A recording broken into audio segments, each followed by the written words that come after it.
This is the NFL on NBC with host Greg Gumbel and co-host Ahmad Rashad. Three River Stadium in Pittsburgh, the site of so many great postseason moments, will host the AFC Championship between the Pittsburgh Steelers and the Denver Broncos. Both these teams come well equipped for a ground war. Denver's Terrell Davis, the AFC's leading rusher, came up with a gutty effort in last week's win over Kansas City despite painful ribs. The Steelers counter with the most popular vehicle in Pittsburgh, the bus, Jerome Bettis, second behind Terrell Davis in the AFC in rushing this season. It's been 8 years since John Elway took the Broncos to the Super Bowl. Today, the 37-year-old future Hall of Famer has another shot. His opposite number today is a man of wondrous talents, Cordell Stewart, the first man in NFL history to throw for 20 touchdowns and run for 10 in the same season. 5 times the Denver Broncos have played in an AFC championship. 9 times the Pittsburgh Steelers have, but they have never met each other with a Super Bowl berth on the line until today. Here inside Three Rivers Stadium, our temporary home just behind the left end zone, we welcome you, everyone. Greg Gumbel along with Chris Collinsworth, Sam Weish, and Joe Gibbs, and Ahmad Rashad will join us shortly. About 7 hours from now, we will be down to 2 teams who will face each other in Super Bowl 32. Here in Pittsburgh, it's the Steelers hosting the Broncos. Now, these same 2 teams met 5 weeks ago. Pittsburgh won 35-24.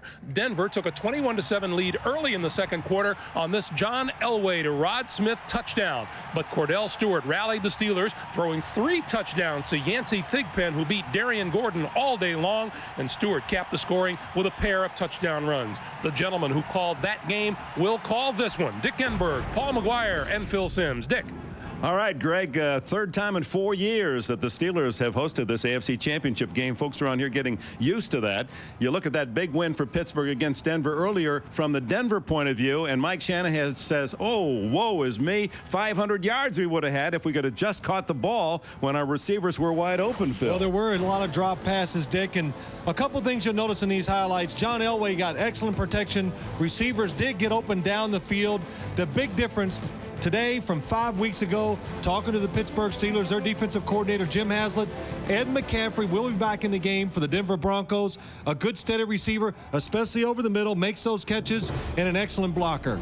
And he had the key catch last week in Kansas City, 43 yards on this second-half reception that set up the winning touchdown for the Denver Broncos. Well, Mike Shanahan, being quoted here in Pittsburgh, is complaining about his team losing, and that provoked some comments from some of the Steeler players, including veteran John Jackson, who said, we don't whine around here, we lose like a man. Well, we talked to Mike Shanahan yesterday about those comments that he said, and he says, look, when the game was over, I was directing those comments to my players. And anyway, is it okay if I yell at my players for not doing things well? So that was his comment about that. Well, the big matchup in the game in the regular season was Yancey Thigpen against Darian Gordon, and Thigpen won that convincingly. I would think so. 3 touchdowns in the game. Yancey Thigpen is the outside threat for the Pittsburgh Steelers throwing the ball. Darian Gordon, number 23, 3 touchdown passes he gave up in that football game. But Mike Shanahan told him after the game, look, this is the worst game you've ever played. You've had good games before and good games after. And if you think the Denver Broncos are going to change their defense because of what happened in this ball game, you're crazy. They're going to still put 8 men in the box. They're going to stop the run, and they're going to play man on the outside. So as they look for that trip to San Diego in the Super Bowl, the key matchup may be who wins that battle, Darian Gordon or Yancey Thigpen today. Greg? All right, Dick and Paul and Phil, thanks very much. You know, all of this talk about bulletin boards and coaches trying to psych their guys up, is this all overblown, Joe? Greg, we were playing a game in the playoffs against the Rams as the Redskins, and some of their players are walking around out at midfield, you know, where our emblem was. Joe Bugle, our line coach, runs back in and tells our players, they're stomping on our emblem. They're desecrating the Redskin emblem at midfield. I can't believe this. And I don't know whether it worked or not. We scored 51 points that day. Now, they tell me, the players, I was talking to some of the Pittsburgh players, they said Big Carr storms into the meeting room yesterday, holds up this shirt that says AFC champion Denver Broncos, sticks out that square jaw, and he goes, as far as I'm concerned, this is no respect. Took it and threw it on the floor. I got to tell you, I think it does work, and I think Bill Cowher's using it today. Well, maybe he's using it, but NFL Properties prints these T-shirts for both sides, regardless of who wins. Seconds after this game's over with, you're going to see either Denver or Pittsburgh are going to be wearing these T-shirts. They're going to have caps on, and they'll be officially licensed NFL Property shirts. Cowher didn't tell him that, though. Probably didn't mention that one. Probably took that and threw that one down, too, just make it all part of the mix. But I asked Mike Shanahan about the whole bulletin board thing, and he said, Chris, we don't even have a bulletin board here. And I said, isn't that a noble concept that they're, remember, we're really advancing now in the National Football League. He mimeographs all the quotes off from John Jackson and gives them to everybody in the building down there. You want to talk about psyching something up? Do you think Bill Cowher has seen Joe Gibbs' impression of him? I don't know. That would go a long way, wouldn't it? Let's go down to the field and join Ahmad Rashad. Ahmad. All right, thanks, Greg. We have a good coaching matchup today. Bill Cowher of the Steelers, primarily a defensive specialist, and Mike Shanahan of the Broncos, one of the more innovative offensive minds in the National Football League. We spoke with both coaches, starting with Mike Shanahan, who's alongside Jim Gray. All right, thank you very much, Ahmad. Mike Shanahan, 14 years in the NFL. Today is his 8th championship game. He's won 4 and lost 3. Mike, however, it's your first as a head coach. When you lost here in December, the Broncos dropped several passes. Was it the feeling that you beat yourselves in that game? Well, first of all, anytime you drop passes, you lose concentration, lose focus, and you got to give credit to the defense. But at the same time, in order to win big football games in a stadium like this, you got to make those plays, and I was disappointed in our football team. Now, the Steelers have used some of your comments after the game as kind of bulletin board material for this game in which you were critiquing your own team. Did you mean to offend the Steelers, and did you, in fact, feel that this is now bulletin board material and they didn't make the adjustments? Well, we couldn't get them very fired up after the way we played, so they're going to have to use something, and they decided to go in that direction. Mike, good luck today. Thanks, Jim. All right, for more on the Pittsburgh Steelers, let's send it across the way to Will McDonough, who's with Bill Cowher. Thanks very much, Jim.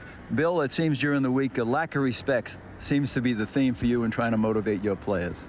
Well, I don't know if you need a whole lot of motivation, to be honest with you, Will, but we're a team, I think, that we're here, and not a lot of people would probably think we should be here. I think we got a great opportunity, and we don't think we have much to lose. And this team came in. We were fortunate to beat them last time, and maybe some things said. But, hey, the bottom line is we're here, and we're one game away from the Super Bowl. What is the one thing your club has to do here today in your mind to win? Well, I think we can't turn the ball over on offense, and give him some quick points. And at the same time, on the other side of the ball, we got to stop Terrell Davis and eliminate, the big passing plays. So if we can keep this game close, get it in the fourth quarter, and kind of find a way to win. Yeah. Bill, thanks very much. Let's go back to you, Ahmad. All right, thanks a lot, Will. We'll be right back. Still to come, the Pittsburgh Steelers lose key free agents every year. How do they keep replacing them? And we'll hear from the AFC's leading rusher, Denver's Terrell Davis, when the NFL on NBC continues. NBC is brought to you by Head & Shoulders, because great hair can't have flakes.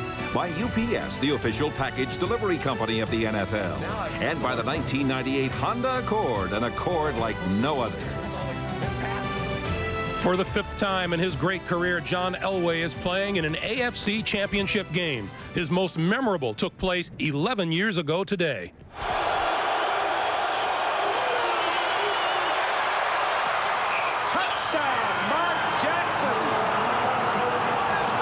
Denver went on to win that game in overtime on a Rich Karlis field goal. The only blemish on John Elway's record, he is 0-3 in Super Bowls. He knows his opportunities will soon run out.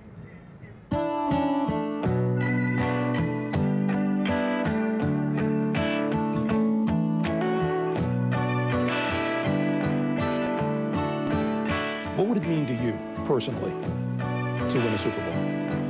It'd be the highlight. I mean, it'd be the the cherry on top of the sundae. I mean, that's what I'm still playing for now. It's not easy to get up on Mondays and Tuesdays when you're 37 years old and playing football. But that's kind of what it's all about. It's kind of the last thing that I have to accomplish in this league, as far as I'm concerned, and not only for me, but for this organization and Colorado and all the Bronco fans that have been out there over the years. I mean, they've been behind us since I've been here, and actually, there's a lot of them been there behind the Broncos since 1960, and I think that more than even me, they deserve a world championship, because I know that they'd be proud of it. He is Mr. Denver Bronco, John Elway, born in 1960, the same year as the Broncos franchise. Let's go over to Ahmad. All right, thanks, Greg. The Pittsburgh Steelers are a truly remarkable franchise. They've drawn the line in terms of what they'll pay their players, and they haven't backed down. They've lost many players to free agency, but somehow they have managed to replenish and keep contending. Sam White has the story of one of the best-run organizations in sports.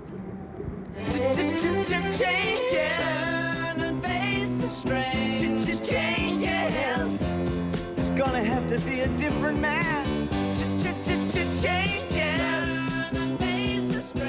13 out of 22 starters back in Super Bowl 2 years ago are no longer with you. And that includes Greg Lloyd, who's injured right now. Tell us a little bit about your philosophy about how you replace all of those players. I was at a meeting a couple weeks ago and with some other general managers, and we were talking about that, and jokingly I said, at the end of the season, we make a list of our free agents and we watch all of them leave. But the one thing that we've tried to stress, we've tried not to panic. And the other thing that's helped us a great deal is we've had really good drafts. In fact, only 4 teams have relied more on the draft in developing their teams than have the Steelers. By contrast, Denver has put less emphasis on the draft and more on free agency. Perhaps Pittsburgh's best draft day move was in 1996, the trade for Jerome Bettis. In light of all of the turnovers, somehow you find gems like Jerome Bettis. You went through the Barry Foster, the Bam Morris, and here you come up with the best of all. How did you find this guy? You know, the Rams were looking to move him. We talked to a lot of people about him not being a good guy, so to speak, but he's a perfect back for how we want to run the ball. And more importantly than that, he is a great guy. The bus just starting to roll, baby. Just starting to roll. Riding the bus and managing the salary cap, the Steelers have done both while staying competitive. Some current starters are producing as much, but earning less than their predecessors.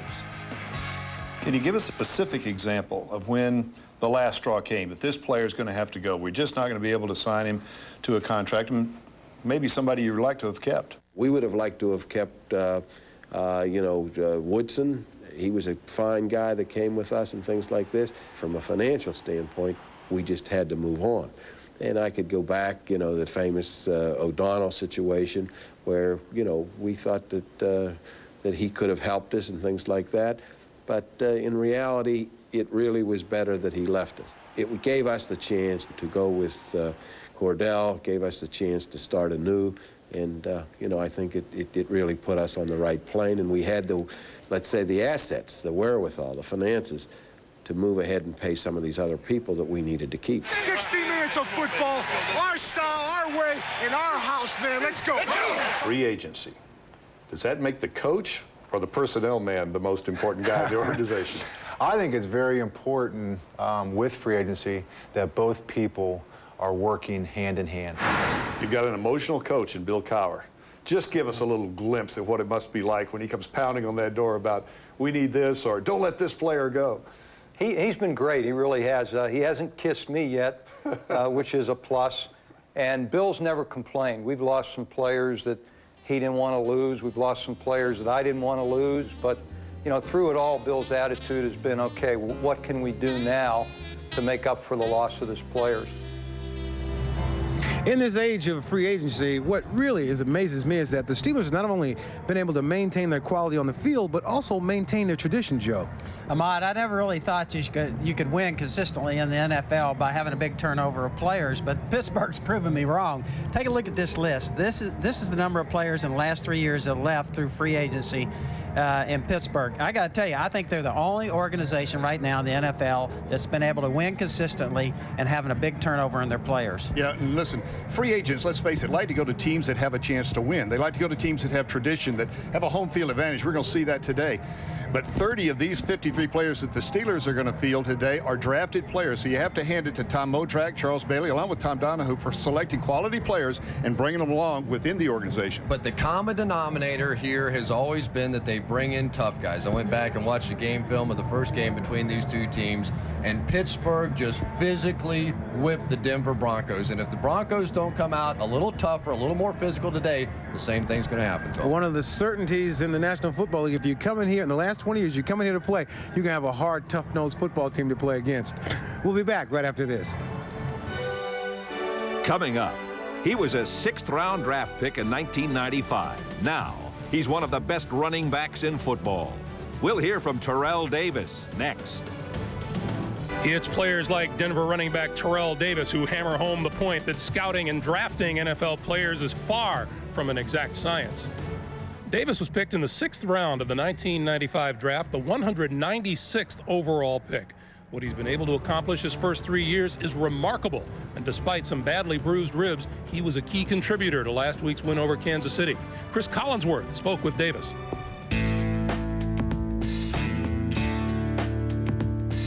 Were you a little tentative going into that ball game? No doubt, without a question. All week I was just wondering, I knew my ribs were fine, but then I was thinking right before the game, we're in pregame, and I ran into someone and I gave him a stiff arm, and my ribs they hurt a lot, and I was like, uh-oh, this might be a long day. So the first couple of carries, I was a little tentative, and I got the ball, first time I got hit in my ribs, and then I felt, okay, it's gonna be all right. Give me a percentage on your body right now. Where are you physically? Mentally? No. I'm holding in there. I don't know as a percentage. I think, you know, I'm beat up. It's been a long season. I've had a lot of carries. I've carried the ball and touched the ball a lot during this duration, actually the course of the season. But I think I'm holding up. I think I'm probably in the high 90s, to be honest with you. Thank you very, very much. Would you welcome, please? The playoffs have been labeled for the Denver Broncos the revenge tour. You go in against Jacksonville, the team that knocked you out of the playoffs a year ago, you win big. Go back into Kansas City where you lost earlier this year, you win that one and a very tough one. And now the Pittsburgh Steelers. This has to be a special game for you guys because really they embarrassed you a little bit the first time. They did. We just got dominated, actually. I mean, you were out there 21-7, and a team, they gained momentum, and they never looked back. It's like everything was going their way, and the team started to, they just executed, and they did the things that we didn't do throughout the course of the game. You have a chance, if you win this game, to go home. Right. Lincoln High School, Marcus Allen no longer gets to go home and have his shot at the Super Bowl in his hometown. You do. What does that mean? It means a lot. I was thinking about that the other day, and to be in my 3rd year, to go back home and play in the Super Bowl in front of people that I grew up with, hometown, I mean, I really can't explain it. I really can't explain it. I think I'll be too geeked the first week just being down there. So now, when you go back to San Diego, are you a living legend there? To some people. Well, I played Pop Warner, so that was like my biggest days of playing football ever. I mean, I was like some legend in San Diego. They used to call me Boss Hog, and so a lot of people knew me by that name. A lot of people still don't even know my real name. I play professional football. I know everybody's out to get their own Super Bowl ring, basically. But is there a little feeling in this Broncos locker room that, you know, the clock is ticking on John Elway, and it sure would be nice to give this guy one more shot at winning it all? Oh, no doubt, without a question. I mean, it's talked about day in and day out. Everybody wants to go ahead and get that ring, but the first thing people talk about is how nice it would be to send John out with the Super Bowl ring. I mean, if anyone deserves it more, it's John Elway. Let us first point out that's not a Green Bay cap that he's wearing. That's a Georgia cap. You know, the last time these teams met, Terrell Davis was held to just 75 points. We're going to talk about keys to the game. That's a priority for the Pittsburgh defense. Right. Well, if they can hold him 75 yards today, that means the next thing they have to do is stop John Elway. In the regular season game, what they did was they blitzed, and they brought the safeties. Carnell Lake, coming from his defensive back position, got 2 of the 4 sacks in that particular ball game. But interestingly enough here, Chad Scott, a rookie, will be one-on-one on the outside. He'll be tested today, and we'll find out if they don't get to John Elway, if those Denver Broncos can hold on to the football today. Joe, you know I meant 75 yards and not 75 points. I tried to help you there, Joe. Don't give it away. Jerome Bettis killed Denver in the last game. 125 yards rushing, over 5 yards a carry. And I think one of the keys in this game, can Denver find a way of stopping him? They like to use Atwater, circled here. In the first game, Pittsburgh used their receivers coming across in motion. You see the receivers step up inside. Charles Johnson blocks Atwater. Big run for Jerome Bettis. And I tell you, I think this is what Pittsburgh's going to try and do again today. And I think one of the keys is, can Atwater find a way to get up and support the run and stop Bettis? In the first game, it was Cordell Stewart who played nearly a perfect game, but he is a first-year quarterback playing in a championship game. How he handles the pressure is going to be the key. Greg Robinson, I asked him, do you come after this guy? Do you try and blitz him? He said, Chris, I've never seen this kid crack yet. We'll find out today. We will find out very shortly. We're coming back to wrap things up right after this.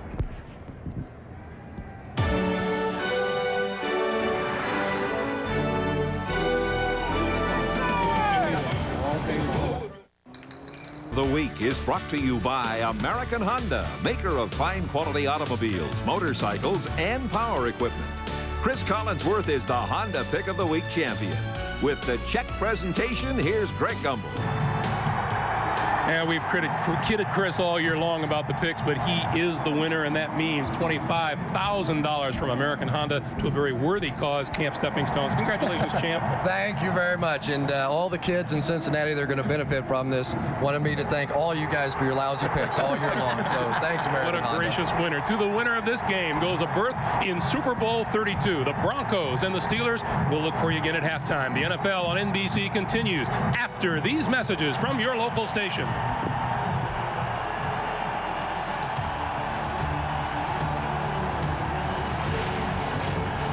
1, 2, 3. Touchdown, Denver Broncos to Terrell Davis. And the Broncos pour it on.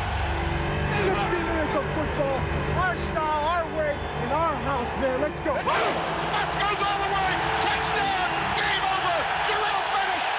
This crowd is going for certain. As laces tie leather, individual stars become the whole when joined as one in a single vision. A solitary mission, written in the lines that carve an old soldier's face, in the eager fire that lights a young man's eyes. Cordell Stewart has it, running for the end zone. It's a foot race, and Cordell Stewart will take it in for the score. Cordell Stewart, quarterback nouveau, impatient in his drive to win it all. He's brought his team to this moment in but his first year as a starting quarterback. Now he chases his future, while another is pursued by his past. Elway will go home empty for a third straight time in a Super Bowl, third straight time in a Super Bowl, third straight time in a Super Bowl, third straight time. Too often, history can be contrary and cruel in how she handles the legacy. John Elway knows that. This, then, perhaps his last, best chance to write the final verse.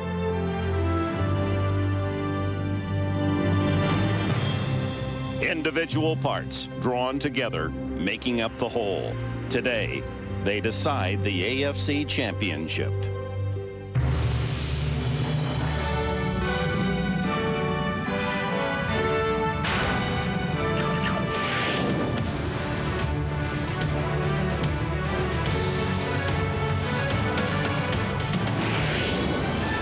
$60,000 at Three Rivers Stadium on a beautiful January day, the AFC Championship.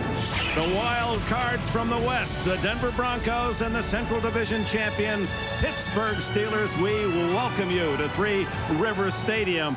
Big games, big names, big players, and what a wonderful contrasted quarterback. Well, you have Cordell Stewart, the young quarterback, against John Elway, the older veteran. Cordell Stewart, when everybody talks about him, they talk about his running ability. Forget about that. Even if he was a slow quarterback, he can throw the football so well, such arm strength, that he could still be a good starting quarterback in the NFL. John Elway, the most dynamic, physically gifted quarterback, I think, to ever play the position in the NFL. He's 37 years old. Today, to be successful, he's going to need some protection and some help from his teammates. No one's ever won more games at quarterback in league history than John Elway. The quarterbacks are the marquee names, but this game has featured runners as well. Terrell Davis and Jerome Bettis. I'm going to tell you something right now. All eyes will be on these two guys. They both averaged over 4 yards a carry during the regular season. They are both punishing runners. But the other thing is that when these guys play this ball game, whoever gets 100 yards in this ball game, that will probably be the team that goes to the Super Bowl. Well, just minutes before kickoff, and for the veteran leader, John Elway, time to talk the talk. The only thing is we can only play it one play at a time. Let's go out, walk to walk, play Bronco football, we'll come out champs. Broncos on 3. 1, 2, 3. Broncos!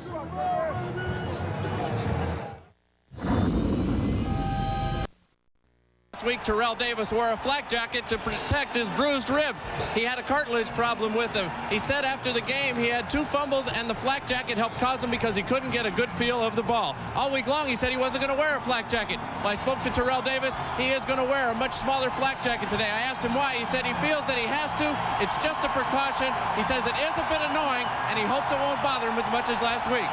With the Steelers all day today is John Dockery. Doc?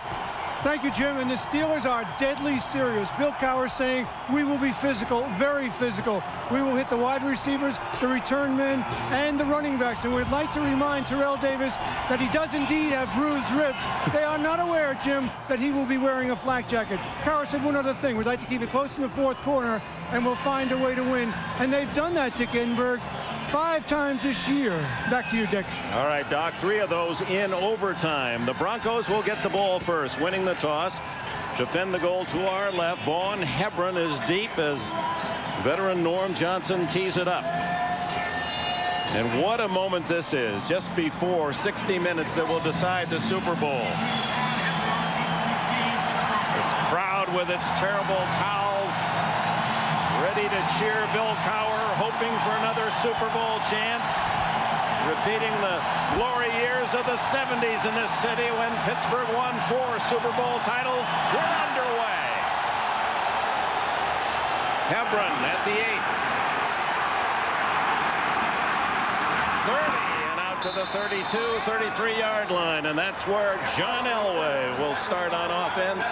Elway 3-1 in AFC championship games, but a loser all 3 times in the Super Bowl. Here's his offensive line that features a Pro Bowl center in Tom Nalen, the only man under 30 in that light offensive line. In the backfield with him, Terrell Davis, number 2 in the league. Severi Sanders in rushing, Griffith the blocker, Smith, McCaffrey the wide receivers, Shannon Sharp the leading receiver on the season with 72. Elway batted down at the line of scrimmage. May have been Nolan Harrison, the former Oakland Raider.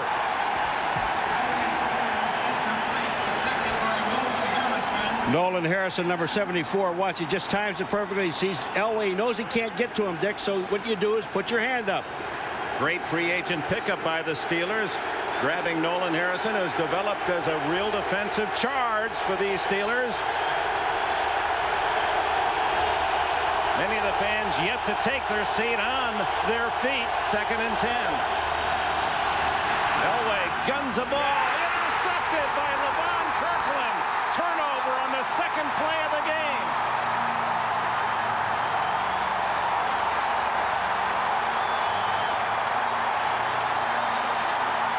Kirkland, who had 2 interceptions in the regular season.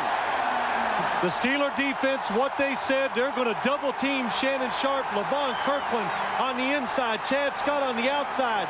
Denver coming out aggressive, throwing the football.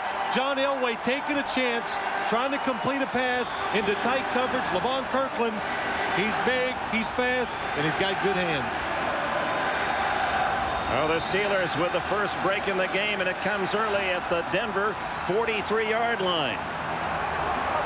Young Cordell Stewart, his first year full-time quarterback. Slash, he doesn't mind being called that now. Sends the tight end Bruner in motion. Comes out throwing. Good protection. Down the middle and complete. Bruner, who caught only 18 passes all year. Rarely go to the tight end, this Pittsburgh offense, but on the first play they do, 16 yards. You know, we talked to Tyrone Braxton yesterday, and we said, you know, this guy doesn't catch the ball very much, so you forget about him. He said, we might have that tendency to forget about him, but we hope we don't.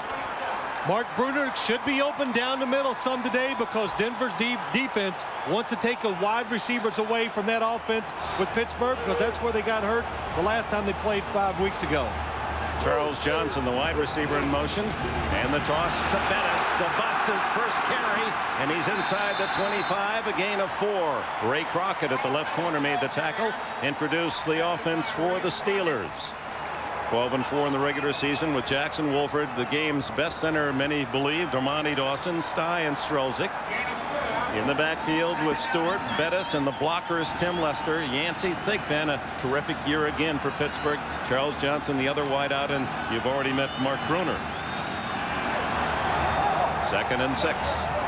Shannon Sharp, first 2 passes from Elway were aimed at his tight end. Second was picked off. They bring up 8, and Bettis hit at the line of scrimmage, still barrels forward to the 20-yard line, where it will be 3rd down and a short 3.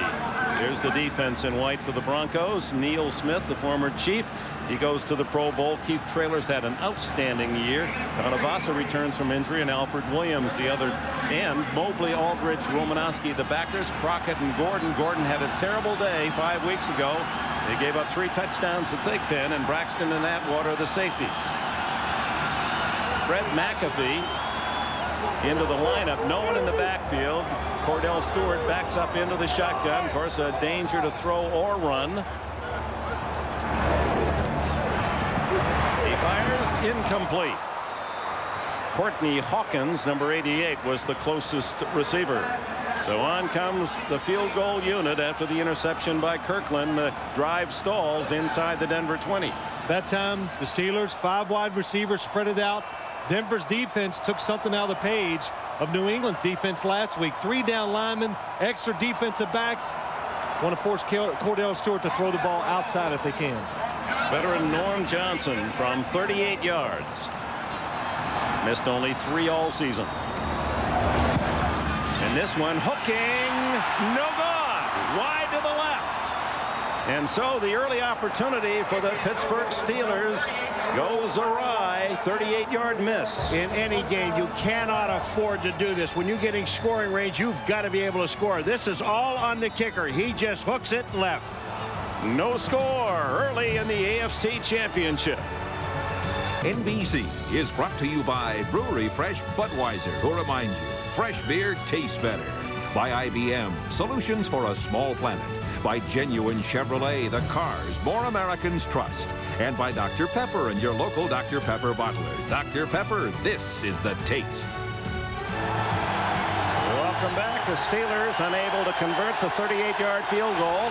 Elway in Denver takes over at the 28. Terrell Davis yet to carry. Here's his first. Off the left side and finds an opening. He's in the clear at the 45. He's at the 40 and is caught from behind and pulled out of bounds inside the Steeler 30-yard line by Carnell Lake and Darren Perry. An explosive run from Terrell Davis. Well, the one thing Jim Haslett, the defensive coordinator for the Steelers, did not want. He says last game we were disciplined. We played good defense. Everybody stayed in their gaps. We did not give up the big running plays for Terrell Davis. This one, it's simple blocking. Take the guy in front of you. I'll tell you, Schlereth just knocked down Kirkland. I mean, put him flat on his back and opened the hole for Terrell Davis. 43 yards for Davis. His longest run in the first game was 7 yards. Again, Davis tries the middle of the Steeler defense and earns 2 or 3 hard-earned yards.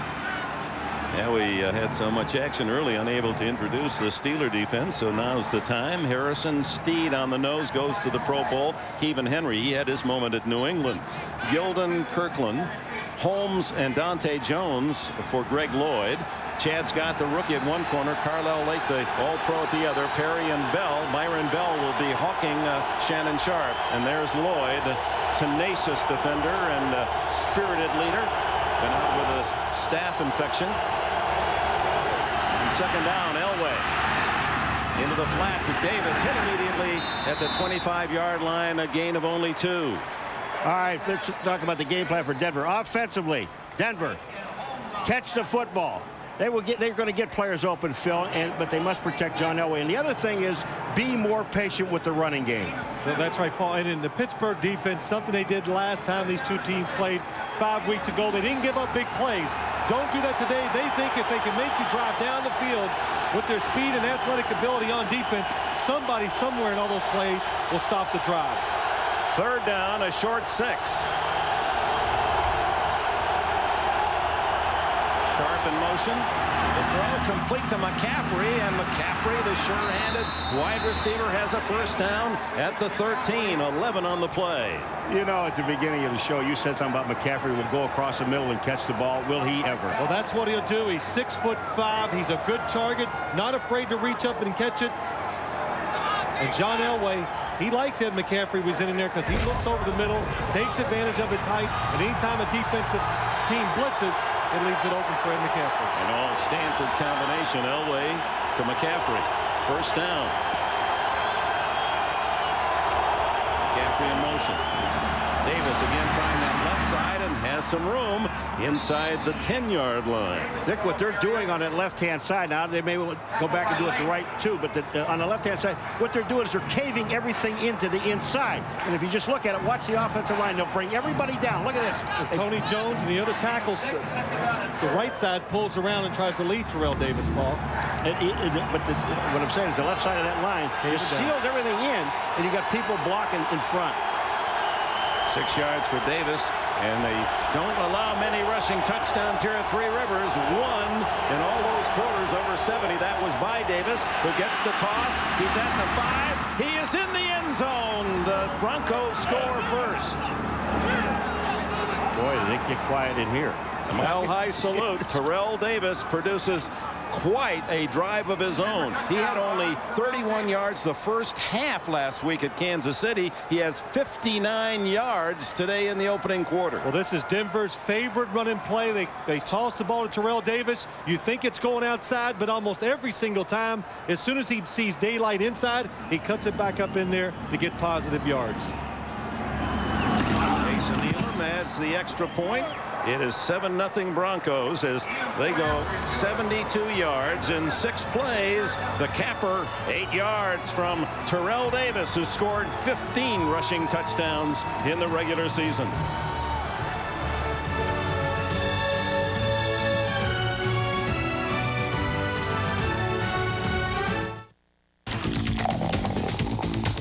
Minutes gone, and the native of San Diego, Terrell Davis, has given the Broncos a 7-0 lead as these two teams hope to make plans for visiting that great city in Southern California for the Super Bowl 2 weeks from today.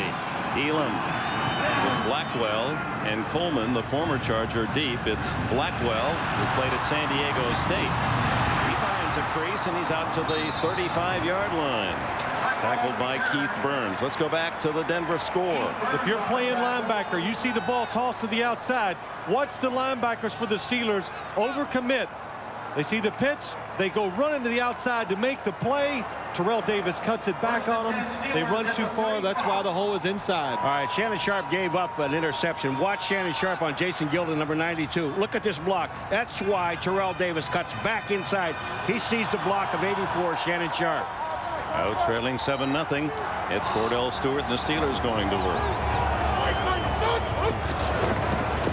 Jerome Bettis, former Notre Dame star, plows for 3, maybe 4 before Alfred Williams, and Tanuvasa can make the tackle. Denver Broncos, they were burned last time when these two teams played because they were all very aggressive. Watch this as the guy comes in motion. Watch the defense. Everybody coming up to the line of scrimmage. 10 people up near there to stop the running game by the Pittsburgh Steelers.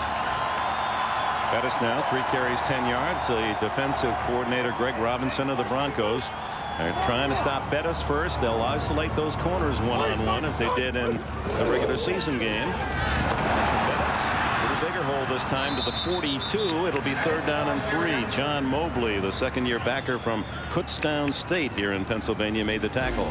And there's the bus, Jerome Bettis. And in the game, week 15, won by the Steelers, he averaged 5.2, 125 yards after he was hit. He picked up 82 yards.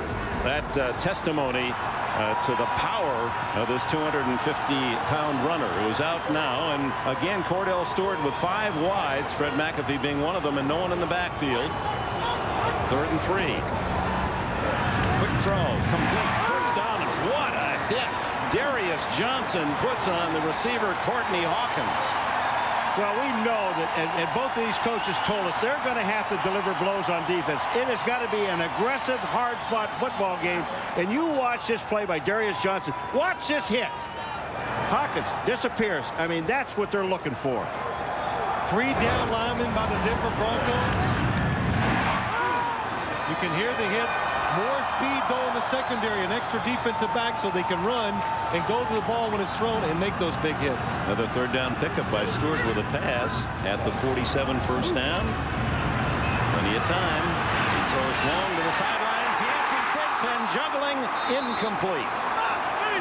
He didn't do that in the game 5 weeks ago. He caught everything in his zone. Well, it's a play-action fake. Cordell Stewart rolls to his right, gets that extra time to throw the ball. The reason why, they want to give Yancey Thigpen a chance for the double move. I think this is the best route he runs. They call it a Q route.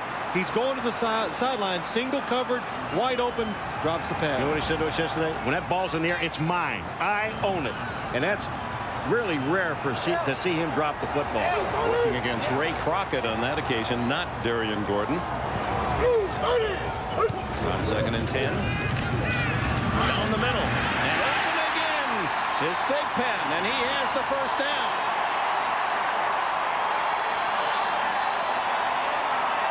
20-yard play. Well, when you can run the football so well, you put people near the line of scrimmage. That means your wide receivers have single coverage. Ray Crockett on Yancey Thigpen. Perfect throw by Cordell Stewart. It's over the middle. He keeps it low, so the free safety for the Broncos can't come up and make a big hit on Yancey Thigpen. Thigpen from Pine Tops, North Carolina, and Winston-Salem State. Leading the team in catches with 79, wearing John Stallworth's number 82. Stewart to run. Cordell Stewart is open. Stewart, touchdown.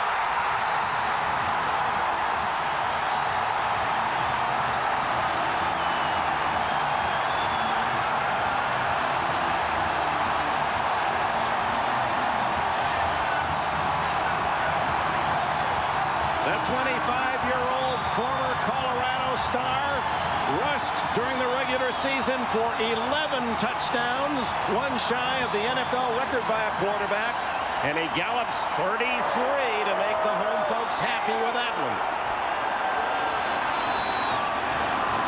Johnson, who missed a makeable field goal for the extra point, and the game is tied.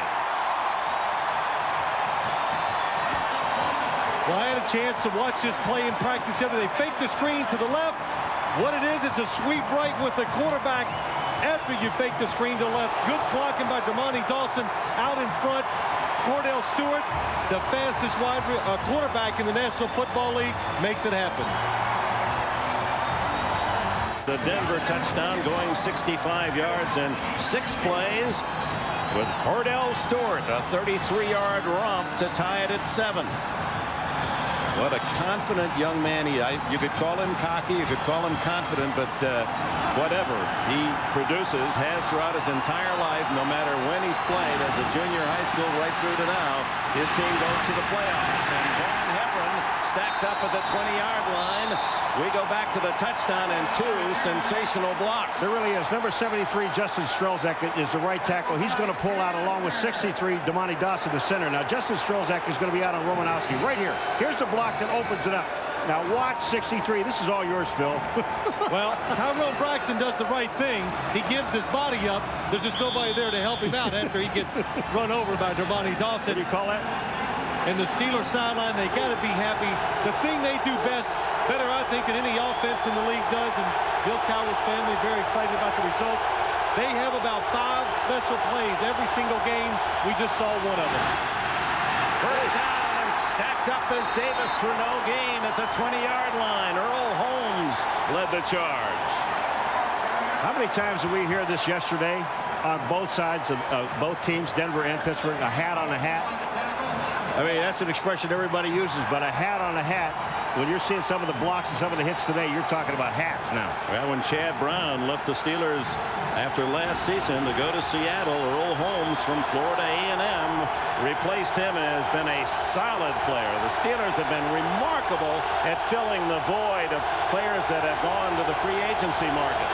2nd and 10, Davis again, that left side, only 2. This time, Levon Kirkland, the good Reverend Doctor, with a tackle. Levon Kirkland, a true middle linebacker. He's big and he's very fast.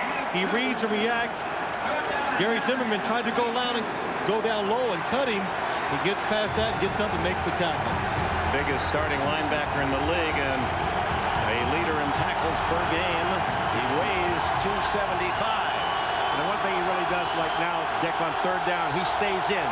This is something he didn't do in the past. Timeout, Elway. 4:43 left in the opening quarter. The AFC Championship game is tied at 7. Hey, kid. Yeah? Get the Super Bowl stuff to San Diego on time. And don't mess it up. I'm on top of it. Three Rivers, courtesy of the Goodyear Blimp Spirit of Akron, based in Akron, Ohio. Goodyear recently doubled its blimp fleet to 6, adding 2 airships in Europe and 1 in South America. 7-7 here in Pittsburgh. The countdown to Super Bowl 32 is underway. You can follow all the action at superbowl.com. NBC, the NFL, and IBM bring you daily updates as the teams make their way to San Diego. Enjoy the Super Bowl memories of the NFL on NBC. And you can also win a trip to San Diego, all at superbowl.com, powered by IBM. 3rd and 9 for Elway. Tipped at the line of scrimmage, incomplete, and a flag is down.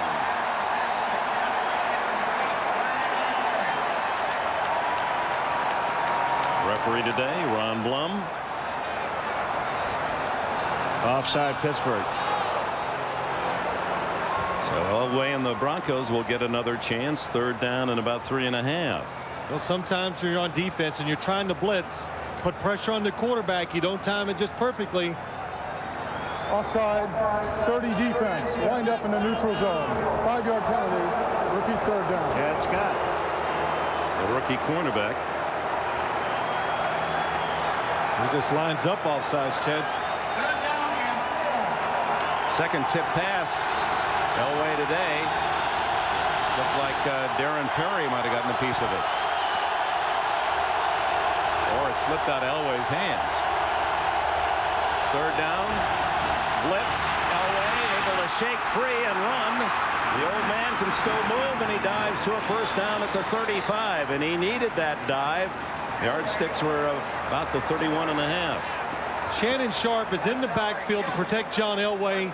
They notice they don't need him. He comes in motion, comes outside, but the Steelers, Chris Odom, number 24, comes on the blitz. Nobody there to pick him up. John Elway, I said earlier, I don't think he can run for those 1st downs anymore. Well, he can't. He just makes it look a lot harder. He does. He's struggling. He's 37 years old. But the thing about Oldham, you have to, when you blitz like that from the outside, you have to be controlled. You got to be under control and get to the quarterback. Elway and Stewart, 2 of the active quarterbacks. In fact, the 4 quarterbacks that remain can run. Shannon Sharp in traffic holds it in for a 1st down at the 50. His first catch worth 13 yards. Shannon Sharp was lined up on the line of scrimmage next to the tackle. He splits out the last second. Why do they do that? To give him a little room. The one thing he does well, he's a big tight end. Give him some room. John Elway, Shannon Sharp uses his big body, able to catch the ball. Led the team with 72 catches, but only 1 against Pittsburgh, and he had 3 critical drops in that loss.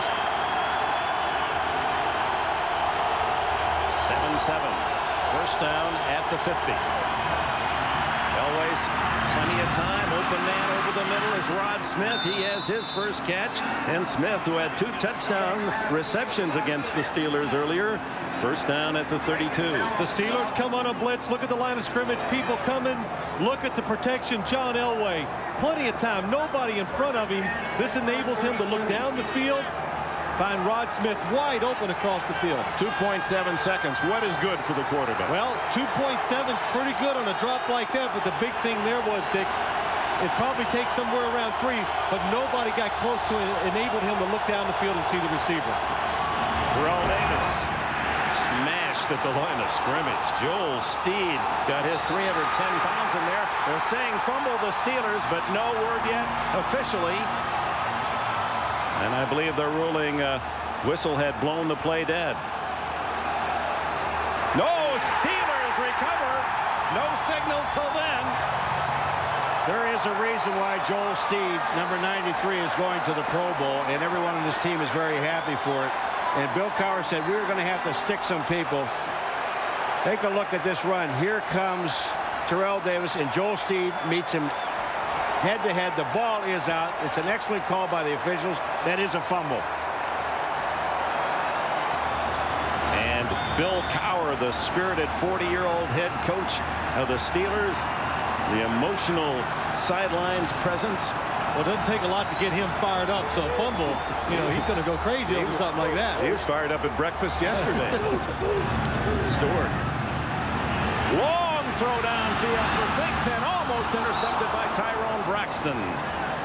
You know, Dick, this play right here is a classic example of what Bill Cowher told us yesterday. The three things that can happen when you throw the ball up in the air. One, it could be just dropped, incomplete pass. Two, it could be intercepted. Or three, pass interference. Pass interference. And Nancy Thigpen that time just went after the ball. Well, the Denver Broncos in the perfect coverage. Not a smart throw by Cordell Stewart. Very lucky. It looked like Tyrone Braxton just mistimed his jump, and the sun was a factor too why he didn't intercept the pass.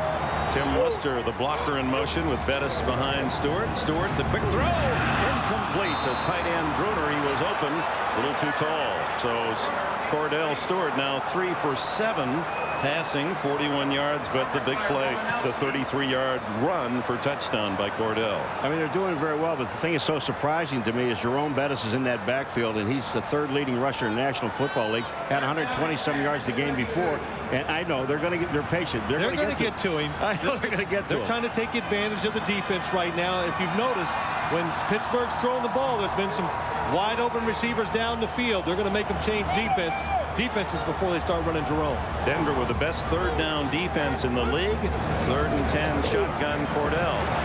The throw downfield. First down at the 49 by Yancey Thigpen. Atwater made the hit.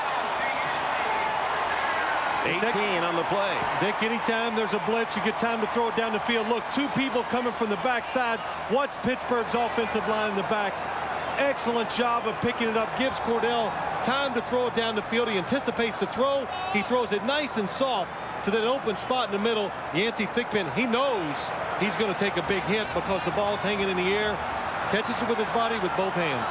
And credit Brendan Stye, 68, with a block that freed Stewart for the throw. Bettis hit in the backfield, no gain. Bill Romanowski, the veteran linebacker from Boston College, made the stop. William Laird Cowher, his middle name from his father, Laird, and there he is. Recognize that chin and jaw. I wonder where he got the chin. He said he's going to take on Jay Leno sometime. You know what's really funny? So when his father, when he did something was wrong and he knew he was going to get punished for it, he said, you asked him, did your father stick his chin out? He said, I never looked at him. Yeah. He said, I don't know. I can't tell you that. Credits his dad for saying, if you're going to try something, you never quit. Stewart rolling right, then back left. Now forced to throw, and it's almost intercepted by Atwater. Flag is down in the Denver secondary. Could be on Ray Crockett. What happens is the receiver changed his route, moved a different way, caught him by surprise, and he reached out. Alfred Williams, the man pressuring Cordell Stewart. Illegal chuck against the Broncos. That'll carry a first down for Pittsburgh. Illegal contact. Number 39 defense. 5 yards. First down. The pass coverage was perfect. Nobody's open down the field. The Steelers not fooled by the play-action pass. Ray Crockett in good position. Just puts his hands up on the receiver way too long.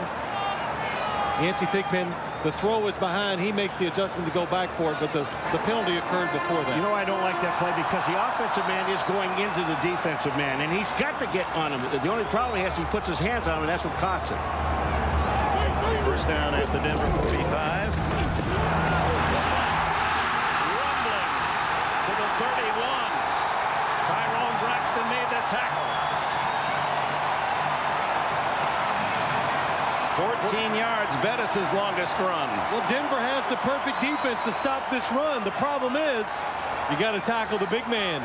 Darian Gordon, number 23, at the end of the line of scrimmage, unblocked, but that's just not a good matchup. Yeah, but I'm going to tell you what he's trying to do. Gordon is Charles Johnson's going to get a block here on Atwater, but look at Gordon. What he tries to do is block him down. You can't block him down. You got to get your arms around him. First down. 7-7 tie. Final seconds, opening quarter. Toss to Bettis. And And the big man gets about 5 yards before Alan Aldridge, the middle linebacker, can make the tackle, and that's the end of a very entertaining opening quarter here in Pittsburgh, the AFC Championship game. The Broncos scored first. The Steelers have answered. Pittsburgh is driving for more. NBA doubleheader next Sunday at 12 o'clock. Larry Bird goes back to Boston to take his Pacer team against the Celtics, and then Charles Barkley and the Rockets go to Chicago. Michael Jordan and Scottie Pippen, then the world champion Bulls, going for 6 titles, all next Sunday starting at noon Eastern on NBC. Well, Michael Jordan's got his partner back, Scottie Pippen, so they're going to be tough. Got a chance to watch him last night. 14 points Scottie Pippen scored, and you got to have your partner. And just think what it would be like if you didn't have Paul up here with you. You'd be lost. You'd be lost. The Pathfinder, Paul McGuire. First down for 2nd down and 6 for the Steelers as we go to the first play of the second quarter, and Stewart batted around incomplete. Tyrone Braxton had the best shot at the ball. Yancey Thigpen complains that he was a bit overcrowded. Neil Smith did not take the fake to the other side. Neil Smith coming upfield, defensive end. Look at Justin Strzelczyk, pushes him to the inside. Now he reads Cordell Stewart, gets there, a little late, but gets there. And good, he did not go for the fake. And Cordell Stewart, twice now thrown into double coverage. Lucky both times the ball was not intercepted. It's a nice play, though, by Tyrone Braxton. He tried to knock the ball back to Ray Crockett. 3rd down and 6. The shotgun.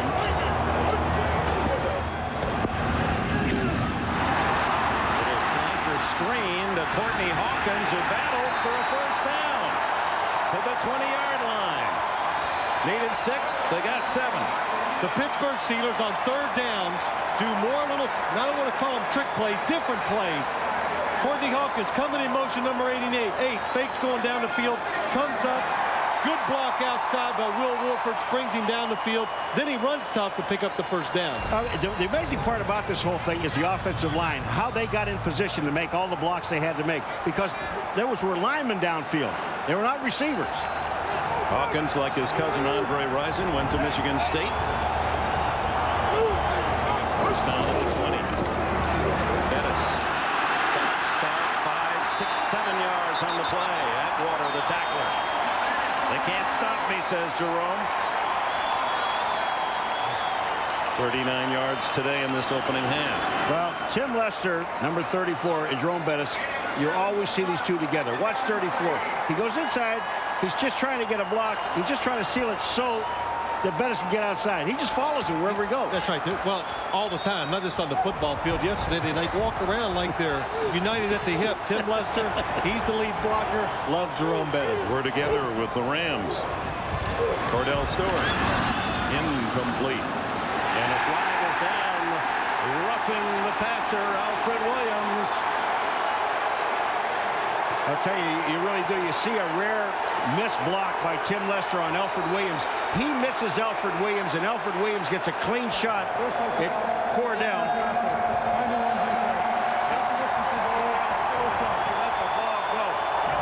You're going to see number 34. He comes to the right of the screen, and he misses Alfred Williams, and then there's the penalty, just drilling him into the ground. Riding him down, I think, is where the flag finally was thrown. It wasn't the late hit. It was the fact that he stayed on top, took him down to the ground, something you're not allowed to do, Dick. You're not allowed to take your body weight as a defender and push the quarterback down and fall on him in that fashion. That could be one of the reasons why they called it. First and goal, just inside the 7. Tied at 7. Bettis hitting the backfield, breaks loose. Drives to the 1. They had him for a loss. Neil Smith saved the touchdown. When you talk about just making plays, you can't always block them. It can't be designed perfectly. This time, Jerome Bettis running to his left. Look at the penetration up the field. Alfred Williams misses him. Tyrone Braxton tries to force it back inside, but he's such a big running back with good feet. Hard to bring him down. He really is. And Tyrone Braxton really did a great job by just forcing Bettis back inside to where all the white shirts were. Bettis, who is the 3rd leading rusher in the league, scored 7 rushing touchdowns. 2nd and goal. Bettis. Touchdown, Steelers.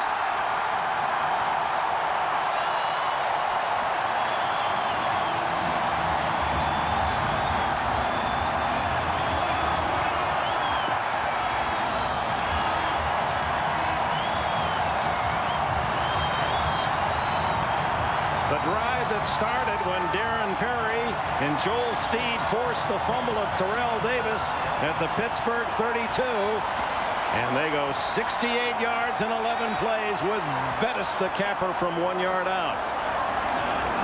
Norm Johnson's try for point, and the Steelers lead it 14-7. Jerome Bettis, acquired 2 years ago from the Rams in a trade, and what a player he is. He's the Pittsburgh hero. The bus has scored. It's 14-7. Now on NBC is brought to you by the new Dodge. It's about change. By American Express. Wherever you are, whatever you're doing, American Express helps you do more. By UPS, the official package delivery company of the NFL. And by Dr. Pepper and your local Dr. Pepper bottler. Dr. Pepper, this is the taste. Bill Cowher, the chin. He was a special teams player in his years in the NFL. A man of limited talent, but great spirit and drive. Vaughn Hebron out to the 30-yard line as the Broncos now trail 14-7. We go to Jim Gray. All right, Dick, during that timeout, Mike Shanahan waved for referee Ron Blum to come over. Shanahan very upset with the Alfred Williams roughing the passer with Cordell Stewart. He said, you can't make a call in a game like this, like that, Ron. You know much better than that. Let the players decide the game. Raise your level to the game that's going on out there. Dick? All right, Blum giving him taking the scolding. I'll put it there. Yeah. Broncos with 2 turnovers. One denying them a score, and the Steelers then driving 68 yards for the go-ahead score themselves. Elway hits his man Rod Smith, who in turn is tackled by rookie Chad Scott, who is the #1 pick of the Steelers from the University of Maryland and is seeing more duty as the season progressed. Phil, let's just go back to the touchdown, the Bettis touchdown, the 2 plays. Yeah. Nothing fancy. I mean, they just went down and gave it to the guy that can score. Yeah, that's right. You know, you were talking about it earlier. The Pittsburgh Steelers offensive line and this Denver line, not big offensive lines when you look at them from around the league. But you know what they do? They move very well. They're athletic, and that's why their running games, I think, are so good and 2 of the best in the league. All the diversity they can use because of the runners on the offensive line. Measure to see, and indeed Smith picking up the 10 yards for the first down. And the other thing about this game, these 2 teams just played 5 weeks ago. A lot of times that makes you think, well, let's be a little more careful the second time around because this didn't work and that didn't work. Today, offensively and defensively, they're both trying everything. Well, they're not afraid. We talked to both coaches too and asked them, you know, Dick, was you doing anything different? They said, really, no. We're just, we know what we can do. We just got to go out and execute and do it. Elway with a first down. He's 5 for 7, 54 yards in this opening half. Terrell Davis shoots through a hole and squeezes to the 46, a gain of 6. Terrell Davis. Now, what does the star running back, #2 in the league the last 2 years, to Barry Sanders, what does he do the night before a game? Eats nails. No. Sleeps. No. What? One more guess. No. No, what's he do? Doesn't do that either. He takes a bubble bath.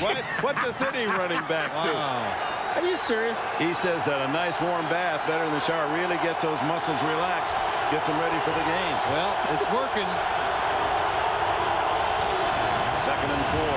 Hebron with Davis going out for a play is to the 48, short of the first down by 2. Terrell Davis, who's had his problems with asthma. We've seen that attack a year ago. It looks like he was poked in that right eye, playing with a bad shoulder. He was injured in San Francisco, missed some duty, and then the rib injury against Jacksonville. Migraine headaches last year.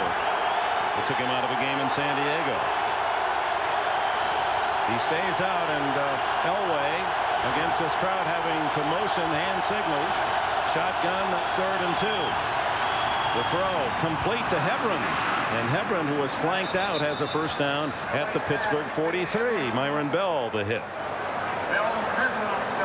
Well, this looks like an awful tough situation to put Von Hebron in. You split him out as a wide receiver. Then you make him go down the field, come underneath the coverage, and catch a tough ball up and away from him. But it's a pretty good throw by John Elway. That tells me Von Hebron must be a good receiver. And they got the matchup they wanted. Kirkland, 99, the big linebacker on the running back. But Hebron didn't like that matchup. He's 5'8" and 192, and Kirkland's the biggest backer in the NFL. First down, Elway on his back foot, incomplete. He had to get rid of it, looking for Rod Smith. Carnell Lake covering. You know, you've talked about so many times about pick up the blitz. I mean, Elway had time. This offensive line and backs picked up the blitz. They do a terrific job. Levon Kirkland on the blitz. Elway must see him. He's picked up. He rushes the throw just a little bit, leaves the receiver too much. Levon Kirkland has played as big as his stature today.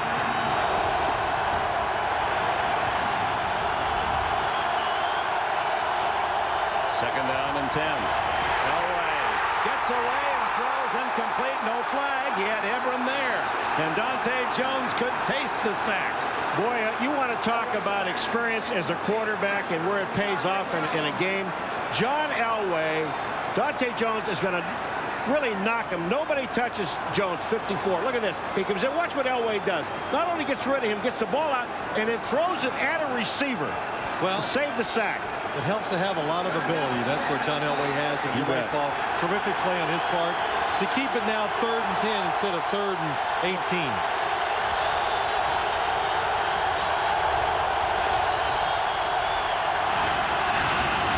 Deep, complete. A leaping catch by Rod Smith, who starred in the game against Pittsburgh 5 weeks ago. He had 70 catches as he emerged as a solid receiver out of Missouri Southern. 18 on the play. Protection. That's what starts it. Gives Rod Smith a chance to go deep down the field. John Elway throws it high to make sure the ball's not hit by underneath coverage. And Rod Smith, these receivers, they know it's going to be physical inside. They go up, catch it with their body when they can. Did you see that shot, Dick, with Elway? All you see is Elway. You don't see any black shirts. The lane was open for him to throw. 3 catches for Smith. First down, trailing 14-7.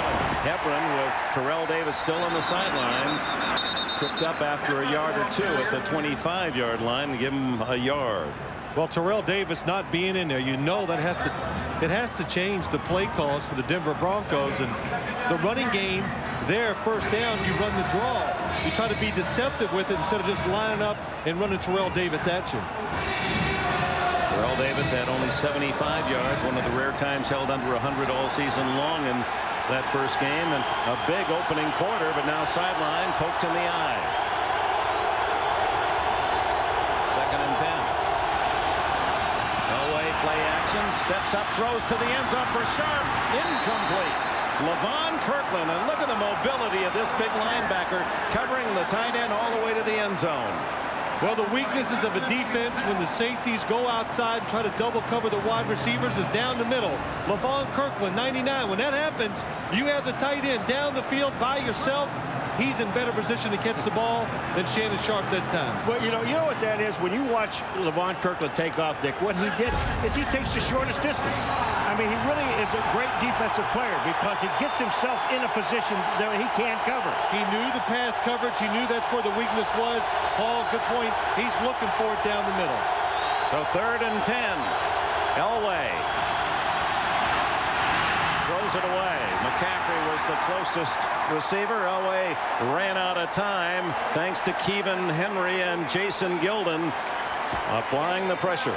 Well, a good job by the offensive line. Let's look at how long John Elway has to throw. Good pocket, looks down the field, nobody open. Over almost 3.5 seconds, plenty of time. 2.7 to 3 is excellent. So good job by the offensive line of the Denver Broncos. 43-yard attempt by Jason Elam, who was 26 for 36 during the season. 53 is longest. He drives it. Good. And the Broncos settle for 3. It's 14-10. 8 minutes, 20 seconds remaining in the opening half here in Pittsburgh. The winner to the Super Bowl, the Steelers, a 4-point lead. Last week, very defensive. Some wide open play today, and the Steelers lead 14-10. Kickoff from Elam. with Will Blackwell and Andre Coleman deep. Blackwell, who had a 97-yard kickoff return for touchdown against the Ravens. He's got it. And is tackled just across the 30-yard line. Let's go to Jim Gray. All right, Dick. Well, Terrell Davis is being examined right now. He has a laceration over his right eye. As you can see right here, he was poked in the eye on this play. He's been over on the bench with Steve Antonopoulos. He's having a little bit of a vision problem. He got up, however, with Gary Kubiak and Alex Gibbs, who are coaches for the Broncos, so it looks as though he should be able to return to the game. Dick? All right, thank you, Jim. The Steelers missed a field goal on their first possession and then have scored on their last two, so they have moved the ball effectively. Well, Denver's got to find a way defensively to just slow this team down. 8 minutes, 11 seconds left in this opening half. Stewart. Screen. Complete to Bettis. Bettis tackled at the 33-yard line. A gain of 3. Romanowski, Aldridge, and Traylor in on the stop. The Pittsburgh Steelers are trying everything to take advantage of a Denver defense that I would consider that likes to run and is fast. So they're faking, doing a lot of motion one way, throwing back and running away from the original way they start. You're already using that talent of Stewart, always a threat to run, to roll, then stop, roll back the other way. Hey, a little half roll. If he rolls left, I'd run left. I'd try. Charles Johnson in motion. He's the man who blocked that water so well in game 1. Down the middle it goes to Thigpen, and he can't hold on to this one. Leaped as high as he could at the 49-yard line of the Broncos. Atwater and Crockett had him sandwiched. This is the classic example of Yancey Thigpen saying, whenever the ball's in the air, it's mine. Watch how he grabs his ball and then he tries to bring it in. He's going up. It's mine. Now I can't bring it in. He brings it right down to the ground. His idol as a kid was the Steeler great Lynn Swann, but he wears another Steeler great, 82, John Stallworth's number. And in fact, both of those men, Swann and Stallworth, are in the final 15 for the balloting for the Pro Football Hall of Fame. It will be announced just before the Super Bowl. Stewart blitz on, throws incomplete. Glenn Cadrez was the man blitzing. Courtney Hawkins defended by Steve Atwater. Well, this is the first punt for Pittsburgh. And on comes the somewhat maligned kicker, Josh Miller. Cowher has his own feelings. In fact, has said he has a love-hate relationship with this young man. Yeah, he loves it when he kicks good, and he hates it when he kicks bad.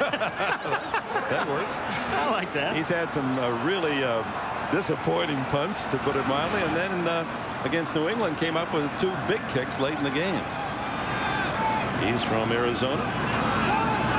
Is Darian Gordon, who returned 3 for touchdowns during the regular season. Hangs it high. Gordon fumbles the ball, and it's recovered, or is it? Yes, by Denver at the 25-yard line. Ray Crockett was the man on the spot for Denver. This is what happens to you when you take your eye off the ball. You're looking to run. The ball hits him in the face. I mean, I'm sorry, he didn't take his eye off the ball. The ball hit him in the eye, so he wasn't looking at it. Watch him, Paul. You can see just at the last second, he's trying to see the defenders coming down the field. Misses the ball. Midpoint, second quarter. After the recovered fumbled on the kick. Stuff in the backfield as Terrell Davis back in the lineup, and Myron Bell on a blitz runs right into the play. Well, you got to time these blitzes perfectly for him to really work. And Myron Bell, he's watching John Elway. He times the snap count perfectly, comes between the gaps. Nobody can block him, makes the tackle in the backfield. You know, people really don't realize how hard this is for a defensive back. When you're blitzing, you're thinking quarterback, and then all of a sudden you have to adjust your route when you see the ball being handed out by the runner. That is a great play by Bell. Davis doesn't often get stuffed for a 4-yard loss. Second and 14, Elway. Pick up the blitz, and it blocked, and it may have almost intercepted as the ball again. Nolan Harrison has his second block of this first half and almost deflected it into the arms of his teammate. You've got to realize how good a defensive play this is. This is the second time Nolan Harrison. Look at, he's being double teamed, and he just sees it the last second. I got to get my hand up, and he does, knocks it down. Yeah, you're the man. Harrison, who played at Indiana, was a 6th-round pick of the Raiders 6 years ago. and 14, and the crowd volume turned up for Elway. Elway won for the last 6. Throws to the sideline, and a flag down. 2 of them down, and interference is going to be called against the Steelers. If the ball had been caught, it would not have been enough for a first down. So this is a big call. Should it be interference against the Steelers? Carnell Lake definitely had his hands on the receiver on the outside. And there is another flag on the far side of the field, so this will have to be sorted out. Offsetting. You can see, read the lips of Blum. He said offsetting. Illegal formation, 77 offense was not lined up on the line of scrimmage. Pass interference, 27 defense. Those penalties offset. Repeat 3rd down. Well, the Steelers dodged the bullet and the negating penalties. You know, the last game when these guys played, you talk about 11 drops. Well, here is the pass interference penalty. I'll get back to this in a second. Right hand goes around. Well, that was really close. I mean, Tony Jones, the right tackle. What happens? You got to have your foot. You can put that right foot back in the backfield, but that right tackle's got to be the belt of your center. 3rd and 14, and Elway can't get rid of it. The sack to Bell. Boo Bell, who grew up as a kid in Toledo, Ohio, with a dream that he would wear the black and gold of the Pittsburgh Steelers, had drapes, Pittsburgh drapes, Steeler blankets, Steeler jerseys, and now plays into his dream. Well, it's good timing by the Steelers again. Myron Bell from the outside. There's nobody there to block him. John Elway, he's looking down the field trying to pick up the first down. The Steelers just bring more people than the Denver Broncos have to block them. Tom Rowan's first punt from his goal line. He takes the snap, drives a spiral to the sunlight to Blackwell inside the 40. Gets a couple of blocks. Has some room now. And finally chipped up from behind by Carlos Emmons at the 44-yard line. Make it John Mobley with the tackle. A flag is down. 48-yard punt, 19 on the return. Penalty against Denver. Face mask. Well, that's decline. Well, they'll just tack it on from the spot where the return man was tackled if it is a personal foul. I don't want you coaching my team if you're going to decline it now, Paul. Now, wait a minute now. Is this, you know, you're talking about if it's during, it was before the play, then well, you're jumping on me. I mean, you turn I'm not on jumping me. on You get to the championship game and start turning on me, man. No, you know me. wait a minute. Personal foul, 15-yard plate mask penalty. Number 89 to the kicking team. That penalty is declined. First down, Pittsburgh. Dwyer's right again. Is he ever wrong? I don't think so. We have a timeout. 5:32 left of the half. Getting the needle is part of the game. Oh, yeah. Well, when he tried to take his shirt off and he has it sewed to his back. He's probably tough enough to do it. That was moments ago. I would think so. Returned by Blackwell of 19 yards, and the Steelers with a 4-point lead. First down at the 44 Denver. Flags are down. And incomplete the throw by Stewart to Thigpen. Snap like count. Mike Lodish kind of leaned forward. Yep, the snap count by Cordell Stewart. Got the defensive lineman. Well, Keith Traylor was telling us that Cordell Stewart does have a good hard count. Offside, 97 defense. 5 yards, repeat first down. You know, Dick, before we're trying to make a point. Well, we're going to listen to the snap count.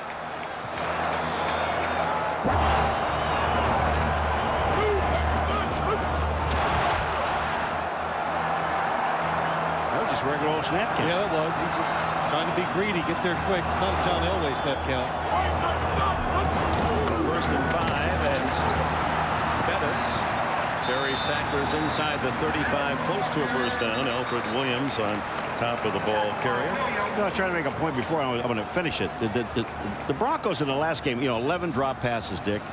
and they found a way to lose that ball game. And in this ball game here, you look at it, trying to find a way to win. Well, they've already had an interception. They've had a fumble, and they almost fumbled the punt return. So they're going backwards again. Well, the fumble punt return, that's their fault. The other two were created by the Pittsburgh Steelers. They were aggressive. That's the reason for the interception and the fumble. Second and a short 2. Stewart looking for something big. Intercepted in the end zone by Steve Atwater. No, it was not Atwater, but Crockett. They both went up, and Crockett actually took it away from his teammate. But boy, did they have that covered, and you pointed it out, Phil. He's been flirting with trouble the whole half, throwing into double coverage. The last time they scored on a touchdown drive, he threw twice into double coverage. This time, nobody open. Yancey Thigpen, he's kind of like the outlet receiver in case the defense really gambles and takes too many chances. Steve Atwater goes up for the interception. Ray Crockett takes it away from him. But look at the coverage on Yancey Thigpen. Both defenders in position to make the interception. Bad decision by Cordell Stewart when you're in scoring territory too. Well, you know what's nice about Atwater, smart as he is, a veteran, gives the ball to Crockett. Didn't fight him, let him have it. You go ahead and take it. Crockett, who's playing in his last year of the contract, had 4 interceptions in the regular season. That keeps the Broncos within 4 with 4 minutes and 40 seconds left in the half. Elway shoots it over the middle to Rod Smith. First down, 13 on the play. Well, that was an audible by John Elway. Just in case his receivers couldn't hear him, he made a hand signal to tell him what to do. Good protection. Rod Smith, a lot of times you think deep when your defense is blitzing. Carnell Lake faked out. Rod Smith goes over the middle. There can't be anybody in the middle because they're blitzing. Watch John Elway. The crowd noise, it bothers him. So the receivers, they can't hear the audible. They see that signal. They know to change their routes. Davis trying to thread his way, but just no opening. Earl Holmes made the stop after a yard gain. Rod Smith, who is leading all receivers in this first half for the Broncos with 4 catches. His nickname is Foots. He's got 2 of them, 2 Foots. Well, no, because, well, the fact that he wears a 13.5 for a wide receiver, that's good-sized Foots. And he delivered with the hands as well with 70 receptions this year. That'll get you some traction. Second and 9. Smith, Foots in motion. Elway. Chased by Kirkland, dumps it off to Griffith as fullback, and he has his first catch and a first down at the 45-yard line. Holmes made the tackle. So many things to say. This Denver offensive line, when you blitz them or you try to put pressure on the quarterback, they're always in position to pick it up. And John Elway hasn't moved around a lot in the last 5 or 6 games for the Denver Broncos. That time, nobody opened down the field. He moves out. Good job by the offensive back getting out there and catching it. Denver with the lightest offensive line, if you can call an average of 289 light, but in NFL terms, it is the smallest line in the league. But they're mobile. That's true of the Steelers as well. The throw downfield is Sharp, backpedaling with a catch and falling at the 35-yard line of Pittsburgh. Oh, Dick, you know, Phil, you've been talking about this offensive line in the pickup. It's unbelievable. It's a good job, Paul, picking up. And what happens when you pick it up? You give the receivers time to get down the field. It's a blitz by the Steelers. Shannon Sharp going down the seam. They're playing a little zone behind it. Look at that big open space. Elway anticipates, lead the receiver into it for the catch. But the thing about it is, Elway, there wasn't a guy within 5 yards of Elway, and that was a blitz. And you give him that much time, he's going to make it work. Sharp, who led all tight ends in the league with catches this year, brings these teams to the 2-minute warning. Back looking down at Three Rivers, one of the world's most enduring corporate symbols. The Goodyear Blimps Spirit of Akron providing beautiful aerial shots today. For more information on the Goodyear Blimps, try its internet site at www.goodyear.com. I flew that thing, you know. Did you really? A couple times. Did you actually? Did you pilot it or passenger? No, I piloted. I was a pilot. I put my arm out when I took a left. Put my arm right out the window. Did your weight bring it down? That's what I want to know. We kept going nose down a lot. 2 minutes left in the half. Denver trails Pittsburgh 14-10. Broncos first down at the 37. Elway. Incomplete. Rod Smith in the area, and a flag is down. Ed McCaffrey was the short man in the flat and Rod Smith downfield. It looks as if we've got either holding or interference against the Steelers. Holding is 5 yards. Interference, that's down there. That's interference. That's big. That puts the ball about the 16-yard line. 15 Pass interference. 30 defense. First down, Denver. Chad Scott. That's right. I'm sorry. Chad Scott, a rookie. He knows he's always going to be tested deep because he's a rookie. He says, don't do this until I earn a reputation. But it's down the field. Put his hands on Rod Smith. Made him slip. The official standing right there sees that. That's why he throws the flag. 22-yard penalty. Ball at the 16. 1:54 left in the half. McCaffrey in motion.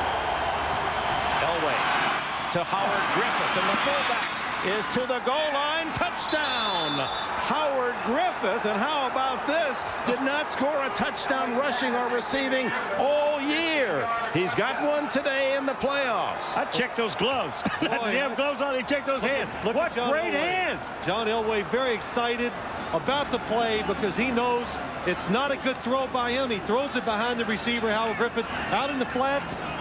It's a blitz by the Steelers. Sticks that left hand out, brings it right in. Griffith had never scored on a touchdown pass. That's the 41st receiver in Elway's history to score. As Elam adds the extra point, and Denver reclaims the lead at 17-14. Well, John Elway, he's still excited about this throw because he knows it's not good. When your receiver bails you out, not only does he catch it, but he scores. John Elway in the closing minutes of the first half, 4 for 4, 15 on the touchdown to Howard Griffith for the lead. See, on Sunday you have the NBA doubleheader and then the finals of the Bob Hope Chrysler Classic. It'll be Saturday at 3, and then after basketball on Sunday. Always a great golf event. Bob's friends from Stage, Screen, Sports, and Politics join the PGA Tour's best. Coming up Saturday on NBC. A couple of football players, Emmitt Smith, Marcus Allen. I was going to play, Dick. I really was. But you're not a player. No, I am. But I had to cancel because I lost my one ball. We're going to miss you. Elam sends Blackwell into the end zone, and the Steelers, who have all 3 timeouts remaining, will start at the 20. And recapping that go-ahead touchdown drive by the Broncos, it started after the interception in the end zone by Ray Crockett, and Elway needed only 5 plays to go the 80 yards for the touchdown in the lead. And one other point about that catch by Howard Griffith out in the flat. I was telling Paul during the break, you know, as a quarterback, most of the time you throw those passes behind the back in the flat, they reach back with that left hand. Oh, and what do? They hit it up in the air, and it usually gets intercepted. Usually, only bad things can happen when you throw behind an offensive back in that situation. And a rarely used receiver, Griffith makes a solid reception and the touchdown. Now Stewart and the Steelers go to work, and incomplete as Stewart really drilled by Tyrone Braxton. Came through the safety blitz. I'm sorry about the sound effects, but I knew it. Cordell Stewart is exposed, and Tyrone Braxton just hits him right in the chest. Well, two blitzers come from this side. They can pick up one. The second one, Tyrone Braxton comes through. Cordell lucky it's not intercepted. And you know what happens? You're not expecting a blitz in this situation if you're a quarterback or the offense. The Broncos catch them by surprise. Stewart, who has been slow in the first half this year, but toward in the second half, is now 6 for 15. 2nd and 10. Down the middle. Open is Charles Johnson. Breaks a tackle. A flag is down as Johnson is hit at the 38. Justin Strelzik, Dick, just ripped down Neil Smith. I mean, just ripped him down. It was a takedown. Justin Strelzik said, well, I'm shaking that. Why? You don't get me. I didn't do anything. He didn't, huh? I mean, this was followed all the way. Holding, 73 offense, 10 yards. Repeat second down. Strelzik, the bearded one from the University of Maine. Well, this is really truly a takedown. Here it comes. Right arm. Let me pull you down here. Hello. Oops. You want to know what this NFL life will do to a guy, a handsome guy like Strelzik? Oh. I mean, that's a rookie. He had some looks, didn't he? He's from Buffalo, New York now. Be careful. Ball back at the 10, and on the draw. McAfee to the 22-yard line. He's been used sparingly this year. That's only 13 carries on the regular season and 41 yards for the former Mississippi College star.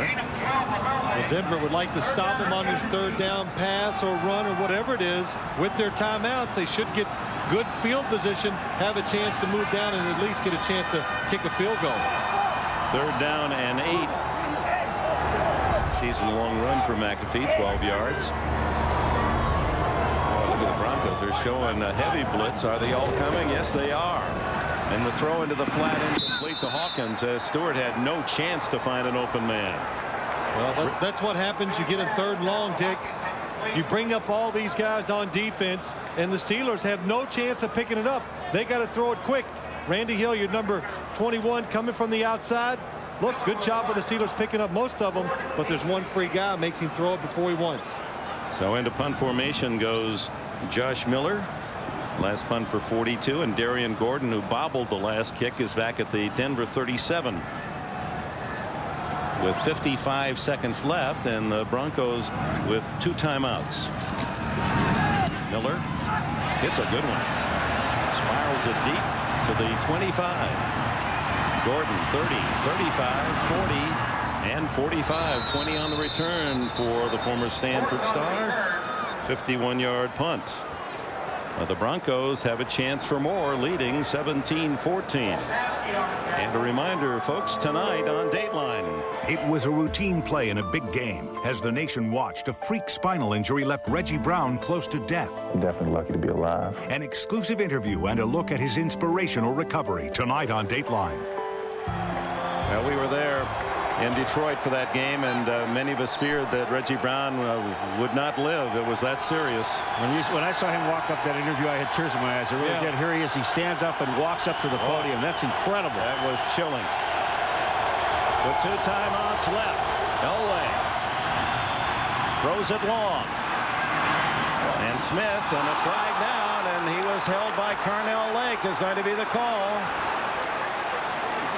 At the 20-yard line. Well, there's some contact with their hands down the field. But is it a penalty?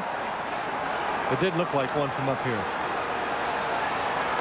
Pass interference, 37 defense. 1st down in Denver. Denver's got 37 seconds and 2 timeouts. It's good coverage by Carnell Lake.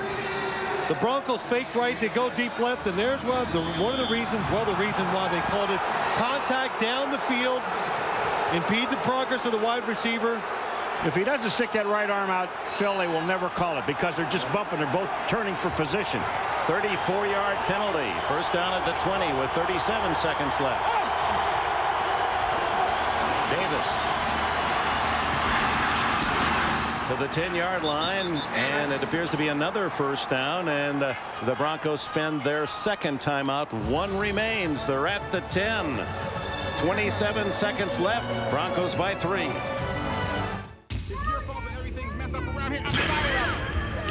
It can happen in any home and in any neighborhood.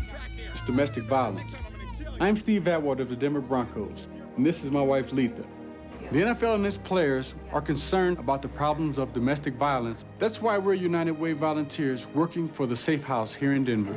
United Way supports more than 1,000 centers like this one here in Denver and cities across the nation. The NFL, the United Way, and you, the power of teamwork. Now this incredibly fine day, temperature near 40 in January in Pittsburgh. We remind you, coming up the half, Greg Gumbel and company, along with the Domino's Pizza NFL on NBC halftime report. Will McDonough, some news and notes from around the league. We've unearthed some footage from the NBC archives of the Immaculate Reception, and you'll hear the Cowboy, Kurt Gowdy's call. We'll show you the original coverage of one of the most fabled plays in sport. That's all coming up at halftime. 1st down at the 10.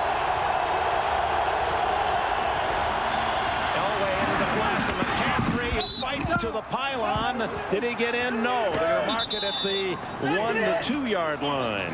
Myron Bell made the tackle. Clock stopped. 24 seconds. You know what? The official can't make the call because he's being knocked down, so he doesn't know whether Ed McCaffrey gets the ball over before he goes out of bounds or not. This is a hard call because the official gets knocked down. He's looking down at the ground at the time, so he really can't tell. Oh, that looked like it might have been a touchdown. It's marked at the inside the 1. 2nd and goal.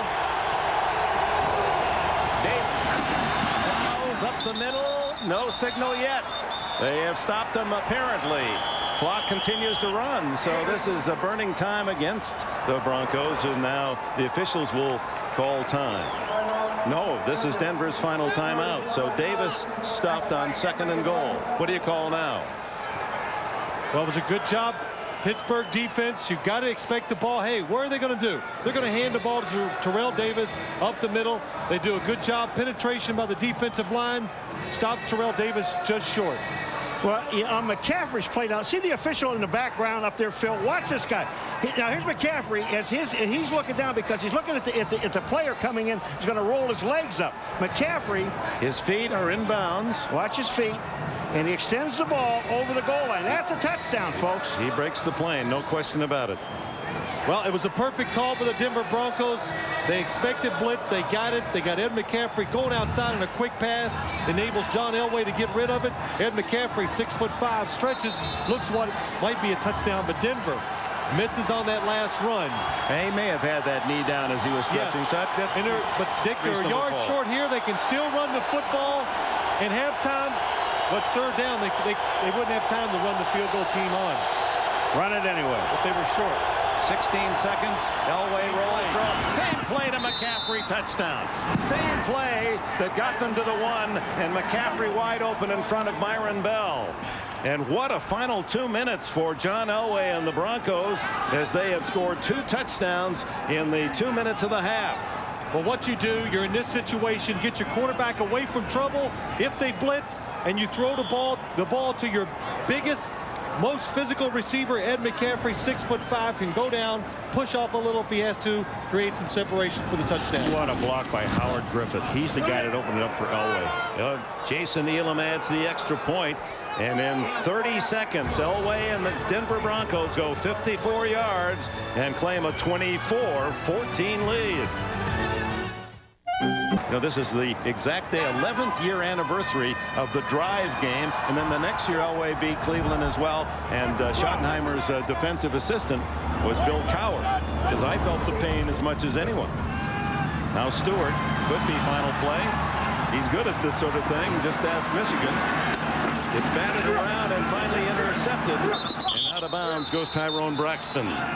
Braxton, who had 4 interceptions again this year, the veteran from North Dakota State, and that is the end of the first half. Went back and forth, Denver and Pittsburgh. The Steelers led 14-10 until the final 2 minutes when Elway took charge, and the Broncos with a pair of touchdowns enjoy the lead at halftime, 24-14. Bell on NBC Halftime Report, brought to you by Domino's Pizza. Domino's, delivering 1 million smiles a day.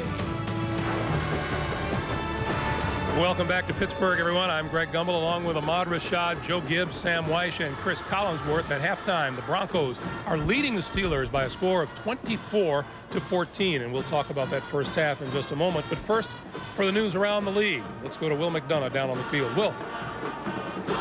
Greg, let's go right to the biggest news in the league right now, in my opinion. I was talking to Danny Rooney, the owner of the Pittsburgh Steelers, last night, and he had told me there's going to be no labor deal in the league. They've been trying to work on this for the past 6 months with the players, and evidently their efforts are going to be fruitless. This blends right in with this Monday, I am told, the NFL is going to start accepting bids on the new TV package, and they expect to have it all done by next Thursday, so everybody in the league will know how much money they're going to have to spend on players and with the salary cap over the next 4 or 5 years.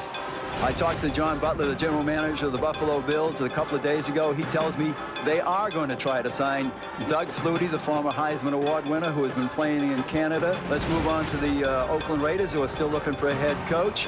I am told that they're very interested in Art Shell, and owner Al Davis is trying to convince himself to bring Art back to coach the Raiders again. Another thing, I think the Raiders will wait to see and have a chance to talk to Jim Haslett, the defensive coordinator of the Pittsburgh Steelers, who's involved in this game here today. I think Bill Belichick of the Jets has taken himself out of the running. Let's move on to Minnesota, where Dennis Green has been rumored as another possible candidate for the Raiders.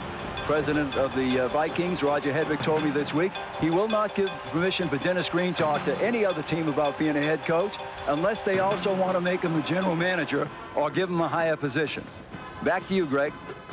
All All right, Will, thank you. 25 years ago, Will McDonough was sitting in the press box here in Pittsburgh for the first ever postseason game in Three Rivers Stadium, Steelers against the Oakland Raiders, the Immaculate Reception. The version of this play you've undoubtedly seen is from NFL Films, but recently we unearthed the NBC version of that play. Here it is, as called by Kurt Gowdy. Last chance for the Steelers. Bradshaw trying to get away. And his pass is broken up by Tatum. Tipped off. Franco Harris has it. And he's over. What? Franco Harris grabbed the ball on a deflection. 5 seconds to go. He grabbed it with 5 seconds to go and scored. When you talk about Christmas miracles, here's the miracle of all miracles. Watch this one now. Bradshaw's lucky to even get rid of the ball. He shoots it out. Jack Tatum deflects it right into the hands of Harris. And he sets off, and the big 230-pound rookie slipped away from Warren and scored.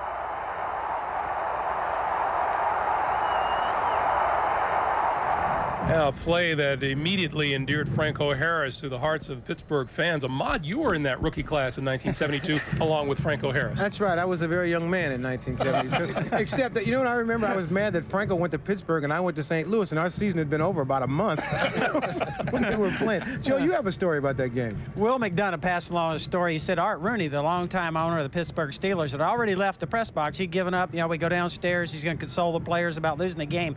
He goes down there. He waits about 10 or 15 minutes. All of a sudden, the players come running in, jumping up, down, and going, we won. And he goes, how? How's that possible? That was how. The Immaculate Reception. All right, well, tonight on Dateline, an exclusive interview you don't want to miss. It's with Reggie Brown of the Detroit Lions. Brown was involved in that horrific accident 3 weeks ago when he was hit awkwardly in a game against the New York Jets and lay motionless on the Silverdome carpet. But 4 days ago, he was wheeled into a press conference, and he delighted everyone by getting up out of his wheelchair. Here's Reggie with Dateline's Lynn Cannon. No, I'm not angry at the game. It's just, you know, something that happened, you know, casualty of war. So. You think you're lucky to be alive? I would say I'm definitely lucky to be alive. And I'm definitely lucky and blessed, you know, to be in a situation I am now. Football is a tough and can be a dangerous game, but thank God we got a good situation here with Reggie Brown. Well, we did, and listen, this guy stopped breathing on the field out there, and it was the fast action by the team doctor and by the trainer, Kent Falb of the Detroit Lions in this case, who are certified athletic trainers. These aren't the same trainers that you get if you go to the gym and you're working out. These guys are trained for moments just like this, and it saved Reggie's life. But you know, Ahmad, thanks to some programs like the Miami Project, headed up by a former NFL player, Nick Bonacani, there's some real progress being made in this area right now, and we can only hope and pray that it really continues. All right, a special 90-minute Dateline tonight at 7 o'clock Eastern Time, and that'll be followed by the blockbuster movie The Fugitive, starring Harrison Ford and Tommy Lee Jones. Coming up, we'll talk about the first half of the Broncos and Steelers. First, we'll step aside for these messages from your local station. NFL on NBC Halftime Report, brought to you by Domino's Pizza. Domino's, delivering a million smiles a day. We're at halftime here at Three River Stadium with the Denver Broncos leading the Steelers 24-14. Let's get a couple of team reports, beginning with Jim Gray. Jim. All right, thank you very much, Greg. I talked to Mike Shanahan as he was leaving the field. He said we're very fortunate to have survived that first half. He did not like the 2 fumbles and the interception. He did, however, like the offensive setup. He will continue with that. The defensive scheme, he felt, got much, much better in the second half of the second quarter. He said that I'm not going to make many adjustments and changes. I'm just going to remind my guys to concentrate. Many of the Broncos went into the locker room very, very unhappy, screaming at each other that they need to play much, much better football, and just happy that they survived this first half. For more with the Steelers, let's send it over now to John Dockery. Thank you, Jim. And Bill Cowher hustling into the locker room. A little surprised by what happened at the end of the half there. His big thing was that the missed opportunity, certainly the missed field goal, and also another chance when Cordell Stewart threw an interception down in the end zone. He also said, hey, we made some bad plays. We got some penalties late, but you know what? We're down by 10, 30 minutes to play. We will be back. Greg? All right, Doc, thanks very much. You know, all those prognosticators who looked for a big defensive battle, these two teams combined for a total of, 21 points a week ago. They have 34 on the board in the first half. First half, adjustments, Joe. Well, it's an exciting game, but I think Denver continues to bring up their safety to stop the run and stop Bettis. When they do that, they're giving Cordell an unusual opportunity to work the outside. You're going to see the safety come up here and actually blitz. And when you do that, look at all the room out here for the two receivers on the outside. I think Cordell has got to work those outside receivers one-on-one. The second thing that Pittsburgh is doing a good job of is using their outside receivers to block Atwater. We talked about that in pregame, and I think they need to continue to do that. Here you're going to see the receiver coming across. He now blocks Atwater on the end of the line of scrimmage, and watch Big Jerome. They need to get him refueled at halftime and get him ready to go, because here he breaks outside and makes a big run. So I think those are two keys for the Steelers. When it comes to Denver, I think that Elway has had several passes blocked inside, but I think the key here is to always contain Cordell. Try and keep him inside. He made one big run. Some of the players told me they have 3 runs. We haven't seen 2 of those. Expect them to run in the second half. And the second thing is move the pocket for Elway. He's had balls batted. I think maximum protect or move him around to keep him from some of the pressure from getting to him like they did on the very last drive. Joe, I want to get back to a point you made a little bit earlier. They had Steve Atwater on the line of scrimmage to stop the run early in the game. It simply wasn't working. He was getting run over basically by Jerome Bettis. But late in the game, late in that first half, they moved him back to the free safety position, and then all of a sudden, Cordell and the Pittsburgh Steelers just kept throwing the football down the field. Jerome Bettis is averaging 7 yards a carry here in the first half. They have to get back to it. Sam, your insights. Well, remember, Cordell Stewart's a second-half player. He makes his mistakes in the first half, wins in the second, but John Elway is the comeback. Marty Schottenheimer is criticized losing to John Elway. Guess who the assistant coach was in '86 and '87 up in Cleveland? Bill Cowher. Well, Cordell Stewart has proven throughout the league that he's one of the best second-half quarterbacks in the business, but Denver 14-0 when they lead at the half. Huh? Surprised you guys, didn't I? Yeah. One half of football remains for the Broncos and Steelers. At stake, a berth in Super Bowl 32. Time to send it back to Dick Enberg, Paul McGuire, and Phil Simms. We'll see you on the postgame show. All right, thank you, Ahmad. And let's look now at our Coors Light halftime statistics, and they reveal a lot of action, especially by the Broncos. Remember, Mike Shanahan said he could have led his team to 500 yards had they caught those passes back 5 weeks ago. Well, they have 450. We're on a pace of 450, and there were over 50 yards in interference penalties against Pittsburgh. So his team has been productive despite a couple of turnovers. Now the quarterbacks, look at these, Phil Simms, John Elway, 13 for 20, and the second quarter was nearly perfect, while Stewart struggling in the second quarter, only 10 yards and 2 picks. You know what? John Elway's getting really good protection. That's why he's throwing the ball well and making those plays. Denver's blitzing, getting to Cordell Stewart, and a couple bad decisions have hurt the passing game. Should Cordell run more? He gets the touchdown on that long run. Do you think we'll see more of that in the second half? Well, yeah, he really has a chance to break out. This guy, I mean, that's what keeps Denver back on their heels, and they should run him a little bit more. Steelers get it first. We'll see what their plan is as Will Blackwell slips at the 22-yard line. Darius Johnson there for Denver. Dick, one of the reasons why this Denver defense is having success, the blitzing, people coming free, getting Cordell Stewart, making him throw the ball before he wants to and before his receivers can get down the field, get open, and pick up those big first downs. Good job being aggressive and a good scheme in the first half by the Broncos defense. Well, New England so effective last week, although they lost at 7-6 in blitzing Stewart, and Denver following that pattern. Pittsburgh saw them on practice Friday. All they did was practice against the blitz, so they were expecting it. They just haven't adjusted well to it so far today. So Stewart and Bettis in motion now in the second half, and it's Bettis ducking to the 24, a gain of a couple. Ma'atanuvasa makes the tackle. You know, we talked about the running backs in the opening, and the one that gets to 100 yards maybe be the team that goes to the Super Bowl. Terrell Davis, 73 yards. Now, he was out for a few plays. Jerome Bettis just ran the ball there, picked up 3 more yards. So, you know, I think they've got to get Jerome Bettis more involved in this ball game. Davis with the big 43-yard run to spark Denver early in the first quarter. Second down, 8. Stewart over the middle, complete to Thigpen, a juggling catch, and he brings into a couple defensive backs, shows you his strength, and plows to midfield into the 49-yard line. Thigpen, who's 205 pounds, He says, I like to run after the catch, and he shows why. Well, Dick, we asked him yesterday, what's your favorite route? He says the slant, the quick look over the middle, because I can get my hands on the ball, and then I can run with it. He's a physical receiver and fast. And strong. And strong. We can see all those attributes right there. Picked by the San Diego Chargers in '91 in the 4th round, but couldn't make it there and has found quite a home here. A second Pro Bowl for Thigpen as a Steeler coming up. 7 yards on that play. First down at the 49. Bettis. To the 45-44 yard line. Mobley and Aldridge, the linebackers, with a tackle. Well, you said they need to run Jerome Bettis a little more here in the second half. I'm sure they went in at halftime. Bill Cowher, Chan Gailey, the offensive coordinator for the Steelers. Let's settle down, be a little more careful in the passing game, and let's get physical and tough, and that means running Jerome Bettis. Now let's go right back to our original game plan. It was working in the first quarter and halfway through the second quarter. There's no reason to change anything. 2nd and 5. Bettis really held in check last week by the Patriots defense.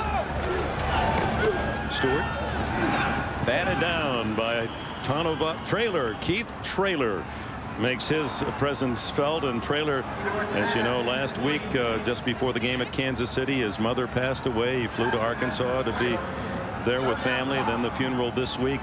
They gave him the game ball after the Kansas City win. He said he was all right until the players came to console him and honored him with a ball and broke down then. He said, I thought about burying the football with my mom, and I thought, no, better yet, if I keep it, I'll be able to remember her in a positive way. Big, tough guy at 305 pounds. 3rd down 5. Blitz. Good pickup by the Steelers. Finally, Atwater gets through, but the catch by Thigpen, and a first down inside the Denver 35. Good throw by Stewart. Well, Dick, you said the right thing. Good blitz pickup by the Steelers. Cordell Stewart takes all day. Watch the blitz come up inside. It's 2 safeties. Look at the pickup. Will Wolford against Steve Atwater. Steve Atwater keeps after it, almost gets to Cordell Stewart, but when you blitz, the middle is open. Yancey Thigpen reaches those hands up, makes a good catch. You just saw the maturity of Cordell Stewart staying there. Normally, he'd have been running around going someplace. He waited and then connected. So important for the Steelers to show something offensively here in their first possession, and they are. Bettis rumbles to the 16.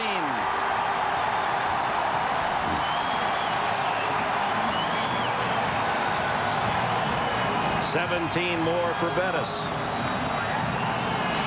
Jerome Bettis, good blocking by the line. He sees the hole. He wants to go wide. It doesn't look good out there. As soon as he sees daylight, boom, cuts it up inside. Big man, weighs 250 pounds, but the thing that's amazing about him, when you see him in person, how quick his feet are. He now has 73 to match the total by Terrell Davis, his Denver counterpart. Bettis hit in the backfield and brought down by Alfred Williams. Tackle by Williams. Cordell Stewart has his father with him all week long, been cooking for him. He's a barber down in New Orleans. Taught Cordell how to cut his own hair. Remember, Cordell said, I practiced first on my younger brother. I didn't want to look bad. I let him go first, and then when I knew I got it, he does his own hair, does Cordell? Yeah, but I don't like, spaghetti and wieners. No meatballs. Spaghetti and wieners is a little Cajun. Those are Cajun wieners. Flag down, Denver side, the throw complete, and it's Thigpen again.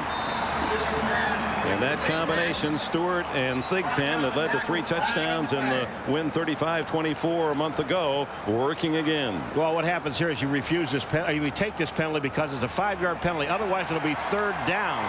Now, is there another flag down the field? Yep. Cordell Stewart is looking over to the sideline. He wants to know, what do we do? Do we take 3rd and 2? I think you take 1. You go back to 2nd down and 5. That's what they're going to do. Sure you do. I mean, you got to get the down back. 98 defense. 5 yards. Repeat 2nd down. Tanavasa was offside. The one thing you don't do is you don't take points off the board. You do take yardage away sometimes. Now you're preaching to me again. No, I'm just trying to help out. This is a great drive for the Steelers. Opening kickoff, second half, and driving down the field. 2nd and 5 with the Bronco 12. Johnson in motion. With Penn on the other side. Blitz. Bettis. Knocked down at the 10-yard line. Boy, I tell you, this is a total sellout by the Denver Broncos. They sent everybody. I mean, they put everybody up on the line. They knew it was run. Neil Smith is down. They knew it was going to be run. He was crunched under that big pile of humanity. Neil Smith at the 10-yard line. Well, Neil Smith, he's finally gotten healthy. Number 90 outside. He's finally gotten healthy. Played hurt all year long. Had a torn tricep the last couple of weeks. Feeling good, and his play has really picked up. He took the brunt of that charge, and as they tend to Neil Smith, we'll take a timeout. 5 minutes gone in the third quarter. Neil Smith, he did walk off under his own power. 10 minutes left in the third, and Neil Smith out. Harold Hasselbach will replace him at defensive end. 24-14, Denver leads in this AFC Championship game. Third quarter, first possession. And it's 3rd down and 2 for Cordell Stewart and the Steelers just inside the 10.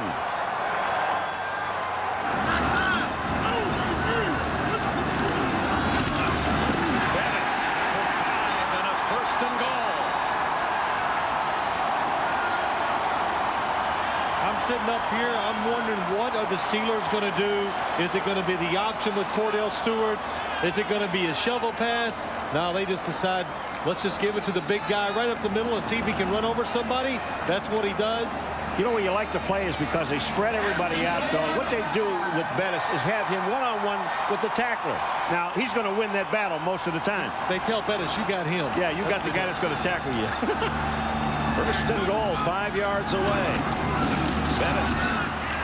And they were all over the big fullback that time. Hasselbach and Aldridge in on the stop. I'll tell you, we knew we were going to see this today, talking to both coaches, and you look at the intensity of the players we talked to yesterday about hitting people.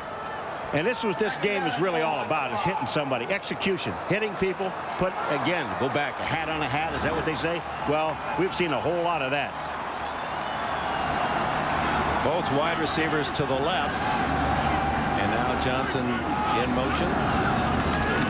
Stewart to the end zone. Intercepted. Leaping high, Alan Aldridge, the middle linebacker, to deny the Steelers. What a big play. The 2nd time in the game, Stewart intercepted in the Bronco end zone. Well, this is just... It's a late throw by Cordell Stewart. The design of the play is excellent. The play is there to be made for a touchdown. Cordell underthrows it. Alan Aldridge jumps up and gets it. They had Charles Johnson in motion. He's going to go in up the field and make the catch. Disappointed son and father. Aldridge, his 1st interception of the year. As Cordell Stewart on 2nd and goal from the 5, picked off by a linebacker who had never intercepted a pass in his NFL career. Now Terrell Davis, and Davis sprints out for 9 on 1st down. Let's go to the interception. How did it happen? The conception of the play is good. Charles Johnson's supposed to go up the field in the back of the end zone. It's there. Cordell Stewart, what happens? He turns and looks, takes way too long to throw the ball, lets the defense react. That's why it's intercepted. And if Aldridge hadn't gotten it, Braxton would, and now Romanowski telling Cordell, you got to use your head. Use your head, use your head, use your head. Dick, Braxton would not have gotten it if Cordell would have just looked and thrown the ball, but he looked to make sure it was open. It took too long down the end zone. They can react to it too quickly. Davis goes outside and has big yardage again to the 44-yard line against a disheartened Pittsburgh defense who had watched Cordell Stewart drive the team 73 yards, consumed over 6 minutes, only to be intercepted in the end zone. All right. Let's look at this play, Davis, now. He only makes one cut to the outside. He sees the blocking. Bell gets caught up, who's a safety, up inside. So all Terrell Davis has to do is get back outside of him. This is why he's a great runner. It's supposed to go inside. Immediately he sees it's not there, he goes outside. They haven't allowed a 100-yard rusher in 2 seasons, and Davis now needs just 2 yards to hit the century mark. This could be it. Up the middle, and he's about 2 yards to the 47-yard line, and that would be 100 yards for the third-year runner from Georgia, Terrell Davis. You know what's really impressive about this Broncos running game, and it's been good almost every single game of the year, but you don't have to block them real well. Poor Terrell Davis, if you just get your hat on him, he makes the yards, he makes the right cut. And just think if you're an offensive lineman, that's pretty exciting. You know, if you help him out a little, he can do a lot. 3 playoff games this year for Davis, 3 times 100 yards. 2nd and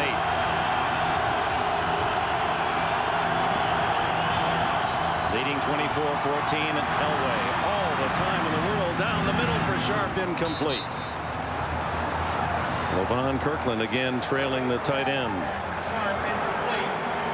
A reminder to go online to msnbcsports.com. You find out how Bill Cowher developed into one of the AFC's most successful coaches and personalities. Then check back later today for analysis on the Super Bowl matchup and an early look at the keys to the game. Cast your ballot on who you think will win. It's all at msnbcsports.com.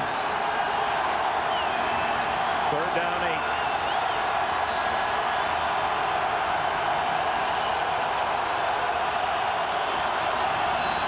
They pick up the blitz, the throw underneath, caught by Rod Smith, who dives to the 45, and with that lunging effort may have picked up the first down. Well, we are seeing so many heads-up play. We saw McCaffrey in the first half. I mean, he puts the ball over the goal line, should have been a touchdown, comes back and gets it. But this play right here by Smith, you talk about heads-up, it's a first down. You don't have to measure this.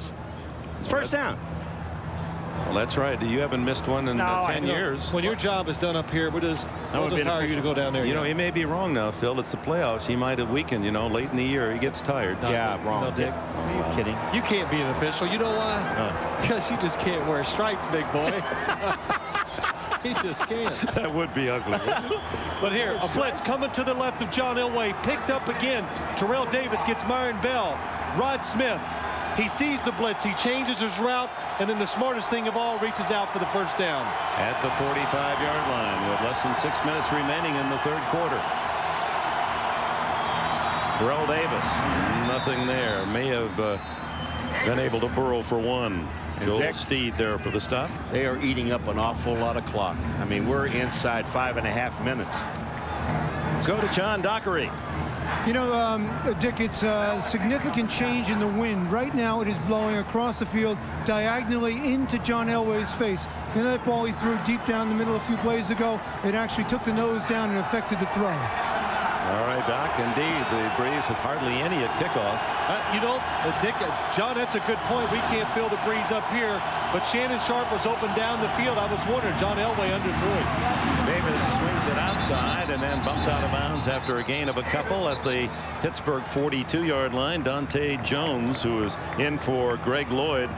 You know, Lloyd, who many times a Pro Bowler, 5 times on the sidelines today in late November, had an infected ankle in the Staphylococcus infection, which can be deadly. In fact, they said he was very seriously ill, was in the hospital for a considerable time, and probably won't play if the Steelers should go on to the Super Bowl. That's Earl Holmes. Earl Holmes, the middle linebacker. They attend to him. Timeout at the 4:40 mark in the 3rd. BC is brought to you by the full line of vehicles from Mitsubishi, built for living. By IBM, solutions for a small planet. By American Express, wherever you are, whatever you're doing, American Express helps you do more. And by Brewery Fresh Budweiser, who reminds you fresh beer tastes better. Earl Holmes, the 2nd-year linebacker, Florida A&M, walked off under his own power. Mike Shanahan, the 45-year-old head coach of the Broncos, has his team in front by 10. Leading one of the leading tacklers. Holmes out of the lineup for the moment. Elway on 3rd down 7. The throw incomplete, intended for McCaffrey at the 35-yard line. Elway under pressure with a blitz coming. Darren Perry. Well, Pittsburgh's having a very hard time lining up against the spread offense of Denver. They come on the blitz.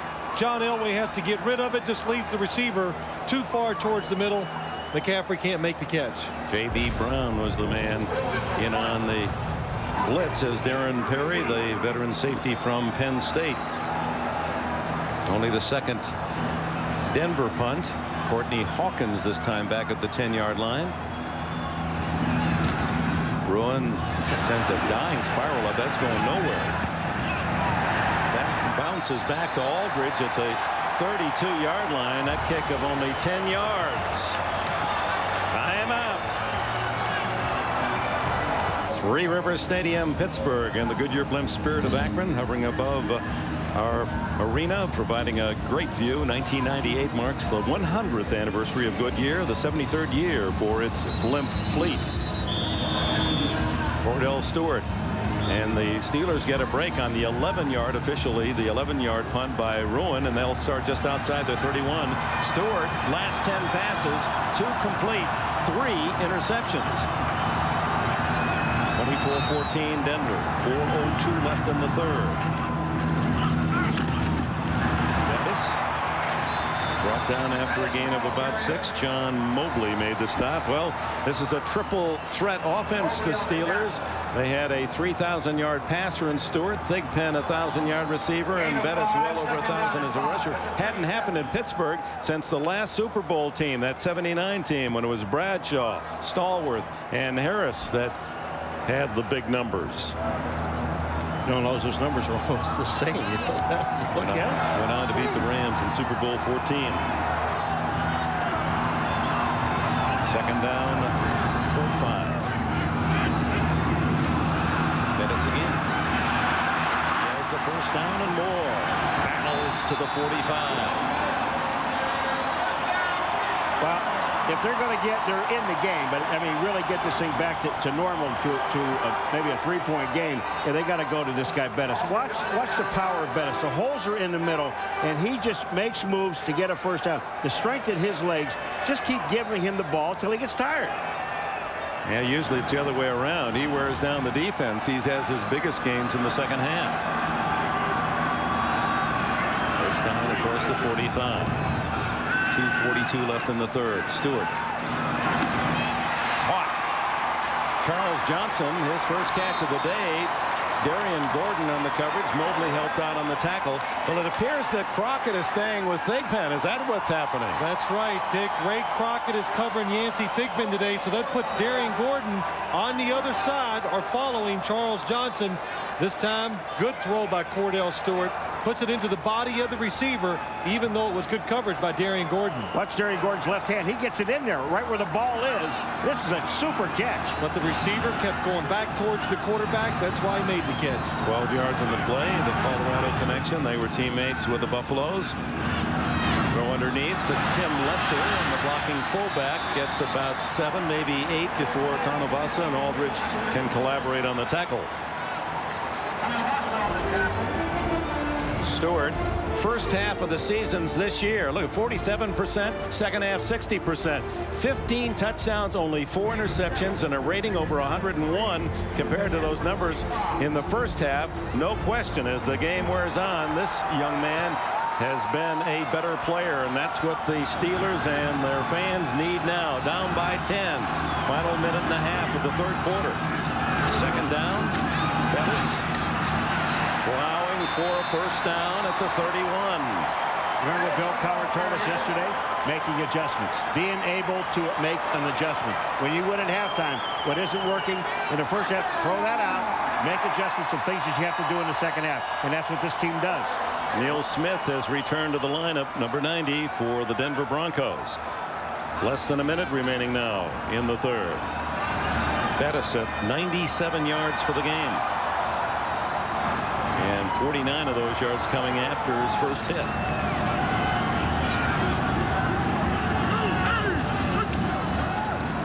Fake to Bettis, the roll by Stewart, chased, Smith can't get him, and finally bumped out of bounds. Little yardage. Ray Crockett coming up from the corner. 33 seconds left in the quarter. Neil Smith, I mean, coming back, he has an ankle injury, but comes back. You know, this fake worked in the first half. Now here goes Neil Smith. He fakes, sees inside, he sees Cordell Stewart come out. Look at the speed of Neil Smith. Not bad for a big guy. and the long arms of the law. Neal has a wing spread of 7 feet and an inch. Usually your wing spread the same as your height. He's 6'4", but 7'1", and even Strelzik was talking about the fact that those long arms really make it tough on the blocker. That's ruled a sack, by the way. 2nd and 11 for Stewart with 3 seconds left in the quarter. Eludes the rush.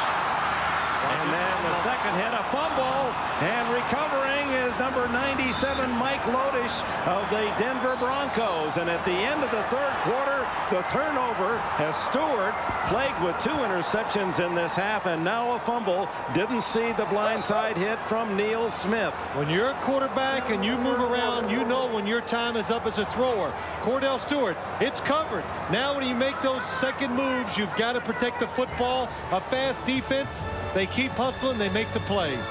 We'll start the 4th quarter. Denver's ball with a 10-point lead. Come to the 4th quarter at the Three Rivers Stadium. Neil Smith, 30 career forced fumbles. He knows how to do it. Well, young quarterback, inexperience, trying to make something happen when it's not there. Cordell Stewart was trying to do it that time. Bill Cowher seen a lot of mistakes today made by his quarterback. Denver takes over at its 41-yard line. Elway. He throws to the sideline over McCaffrey. Cordell Stewart now with 3 interceptions and a fumble. 2 of the interceptions in the end zone. That's right, Dick. Trying to force the action. The receivers are covered. This one you don't blame him. It's just a Hail Mary at the end of the first half. This one just too late with the football. And then probably the biggest so far, trying to make something happen when it's not there in the middle of the field against a defense they can run like the Denver Broncos. 4th and will it be the final period for one of these teams? The winner to the Super Bowl. 2nd and 10, Elway. Davis breaking a tackle to the 45-yard line. A gain of a long 4. Joel Steed wrapped him up. Doesn't Nolan, if you're on the other side of the line of scrimmage like Nolan Harrison, number 74, aren't you offside? I would think you're offside. Watch number 74, Nolan Harrison. Is this offside? Watch it. Look at his arm. His arm's inside. I mean, you can't see that looking down the line. Harrison out, extra defensive back in. Orpheus Roy also, young pass rusher in. Elway shotgun. Crowd trying to help as much as it can.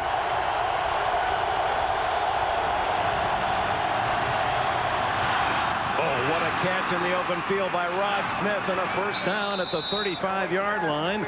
Smith, who has a reputation of making the brilliant catch, and it's the one that's perfectly thrown that he has trouble handling, as he showed 5 weeks ago. Blitz by the Pittsburgh defense. Shannon Sharp, the tight end, in the backfield. The blitzer comes free. J.B. Brown does a good job of picking him up, enables John Elway to go down. Again, we said it a couple times today. When you blitz, man coverage on the outside, the middle of the field is wide open. Rod Smith reaching back, using those hands, making a good catch. 20 yards on the play. He has 6 catches for 87 yards. Davis breaking tackles. Battles inside the 30-yard line, a gain of at least 6 before LaVon Kirkland can make the tackle. The one thing last week, we saw the Denver Broncos, what a good job they did picking up the blitz against the Kansas City Chiefs. Today, how many times have we seen them just pick it up? Not only they pick it up, they enable John Elway to stand there for that extra second and make the throw down the field. John Elway, as he tucks his head in the huddle, can look at the clock. 13 minutes separate Elway and the Broncos from a Super Bowl opportunity for this 37-year-old warhorse. Can the Steelers stop him?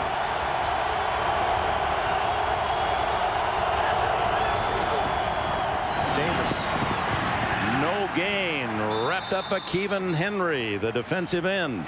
You know, Dick, you go back to that catch, Phil, of Rod Smith, and we were here, what, some 5 weeks ago, when they couldn't buy a catch. I mean, I'm talking about balls that were hitting them in the stomach, hitting them in the hands. They're dropping everything. Now, today, these guys are picking up everything. Well, you think did they hear much about it? I don't think so. This week, that's all we've talked about in the opening, the pregame, how they couldn't catch the ball. But today they've been excellent catching the ball in tight places. Rod Smith, a former quarterback, Missouri Southern. They switched him to wide receiver, and a free agent pick a couple of years ago, becoming a star receiver. Denver 7 of 10 on 3rd down. Not this time, as A sea of black inundates Elway. His second sack, and it's Kirkland there first. Now, you know Pittsburgh's going to put pressure on Denver here for one big reason. They want to make sure to get to the quarterback, don't let him gain any yards. Levon Kirkland on the blitz, comes around, uses his speed, and makes the sack. But don't give up any more points. Try to sack John Elway, get him out of field goal range. And I'll tell you, Tom Ruin right now, I watched him before the game kicking the ball into the wind, like the 10-yard punt before. Kick the ball out of bounds inside the 10-yard line. Just kick it. Courtney Hawkins back at the 10. Ruin to punt as that sack took them out of field goal range. Ruin, high wobbler. Hawkins lets it drop, so Darius Johnson catches it for him at the 11-yard line. Timeout. 11 minutes, 18 seconds remaining in the fourth quarter. You're watching the AFC Championship on NBC. Super Bowl. You're watching the NFL on NBC. 24-14, Denver leads, scoreless second half. 11 minutes, 18 seconds left in the fourth. Stewart and Pittsburgh start from the 11. Bettis toppled after a gain of nearly 5 by Ray Crockett. For those of you joining us, let's recap things. The Miller time game summary. Elway 15 for 25 and a couple touchdowns. Terrell Davis has rushed for 113 yards, 3 straight playoffs for Davis, over 100. The unexpected, 4 turnovers by Pittsburgh quarterback Cordell Stewart, 3 interceptions and a fumble. Ray Crockett, who took on big Jerome Bettis, is slow getting up. Timeout with 11 minutes and change left in the fourth. They're changing up.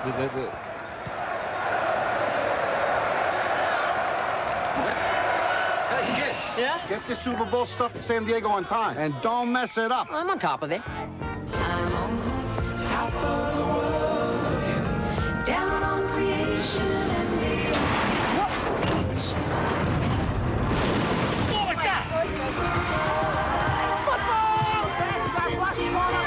Need official Super Bowl merchandise? Go to superbowl.com. no. An IBM e-business. On NBC is brought to you by the 1998 Honda Accord, an Accord like no other. By Staples, the office superstore. And by Miller Lite, now official beer sponsor of the NFL. Broncos see one of their leading tacklers, Crockett, on the sidelines. Appears to be okay. Has an interception as well and a sack. 2nd and 5. Big Ten.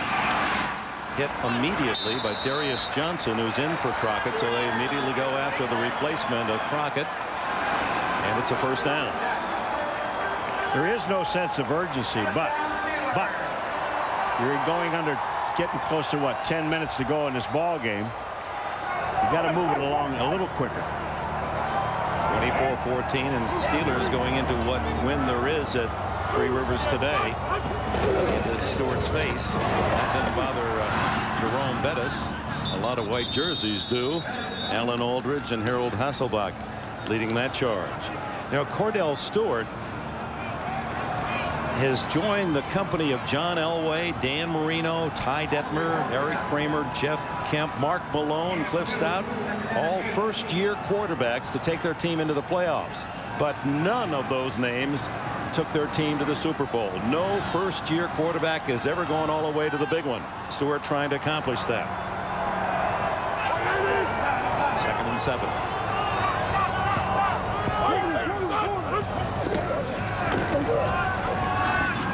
Almost intercepted by Darian Gordon, and Gordon had his sights set on 6. Darian Gordon inside. All he's doing, he is just watching Cordell Stewart. He looks at the receiver the whole time. He makes the break on the football as Cordell's letting it go. If he'd have decided just a little bit earlier, it's an interception for a touchdown. Gordon, who was a high school state champion wrestler back in Shawnee, Oklahoma. He got beat here the last time they played like a drum. Yancey Thigpen, 3 touchdowns on that young man right there. Cordell Stewart, 5 touchdowns the first game against Denver. Nearly 5 turnovers today against Denver.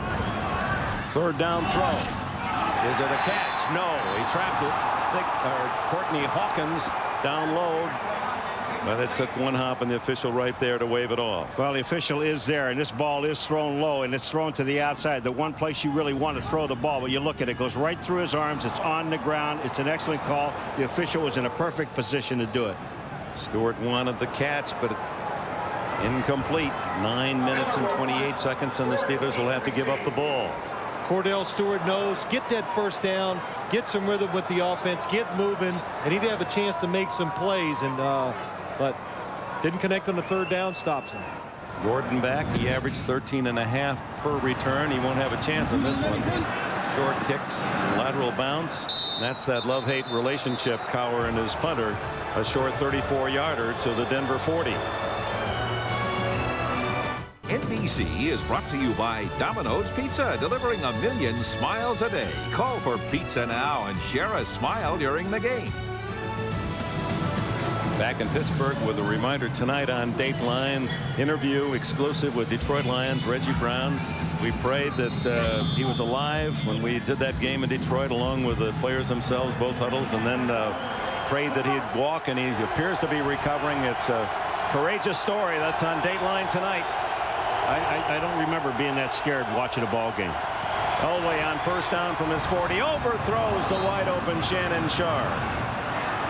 This is the chance the Pittsburgh Steelers are going to take. They're going to come after John Elway when he throws the ball. But what could happen is it's going to give them, the Denver offense, a chance to make that big play. And that time, Shannon Sharp down the field uncovered. This was that throw there was Elway's fault. John knew he had him open. Well, there's a lot of people. Yeah, a lot of. Yeah, it really a little traffic jam down there, isn't there? Throwing with the wind here in the fourth quarter.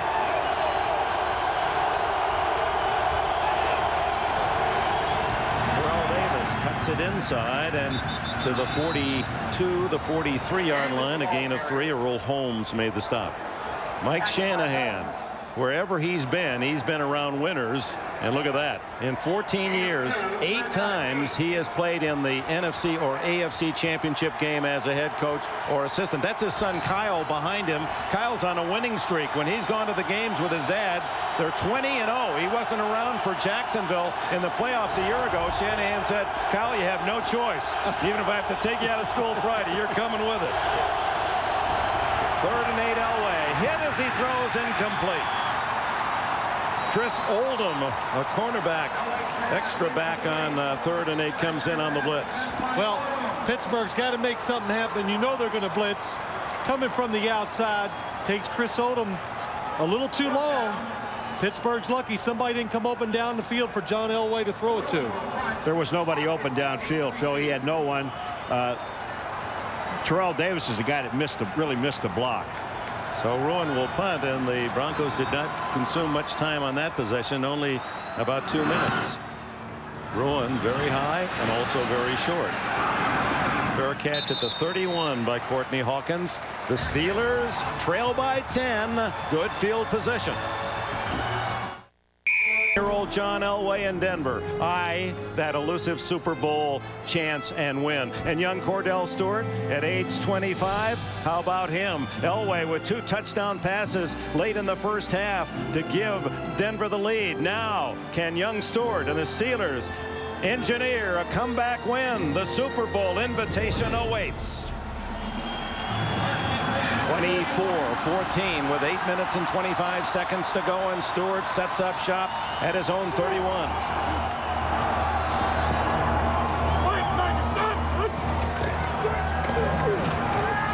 Down the middle, Bruner the tight end, and it might have been deflected by a linebacker, Aldridge or Mobley. The Denver offense, the Pittsburgh offense, you got to be patient. Denver's ahead. You know they're going to be a little conservative on defense. They want you to have to make a bunch of plays to go down the field and get a chance to score. Championship game records in the AFC. The largest comeback wins. San Diego here 3 years ago broke the hearts of the Steeler fans, and 7 points accomplished several times. So 10-point deficit is a big one based on history in this game. 2nd and 10. Stewart chased by Smith. The lose. Trailer crosses in, but gets enough to drop him at the 30, and that'll be a loss of 1 yard and a sack for Traylor. Boy, I'll tell you, you talk about two guys moving. Neil Smith, number 90, number 1. Watch this. He really gets by Bruner, and he's got a clear shot at Cordell Stewart. But when at the end of this, Keith Traylor, I mean, the speed that he showed getting to Cordell Stewart, he only gets an arm on him. Watch, look at the speed. Look at, if he's going to the out-of-bounds line, Traylor had him. That's the 3rd sack by the Broncos.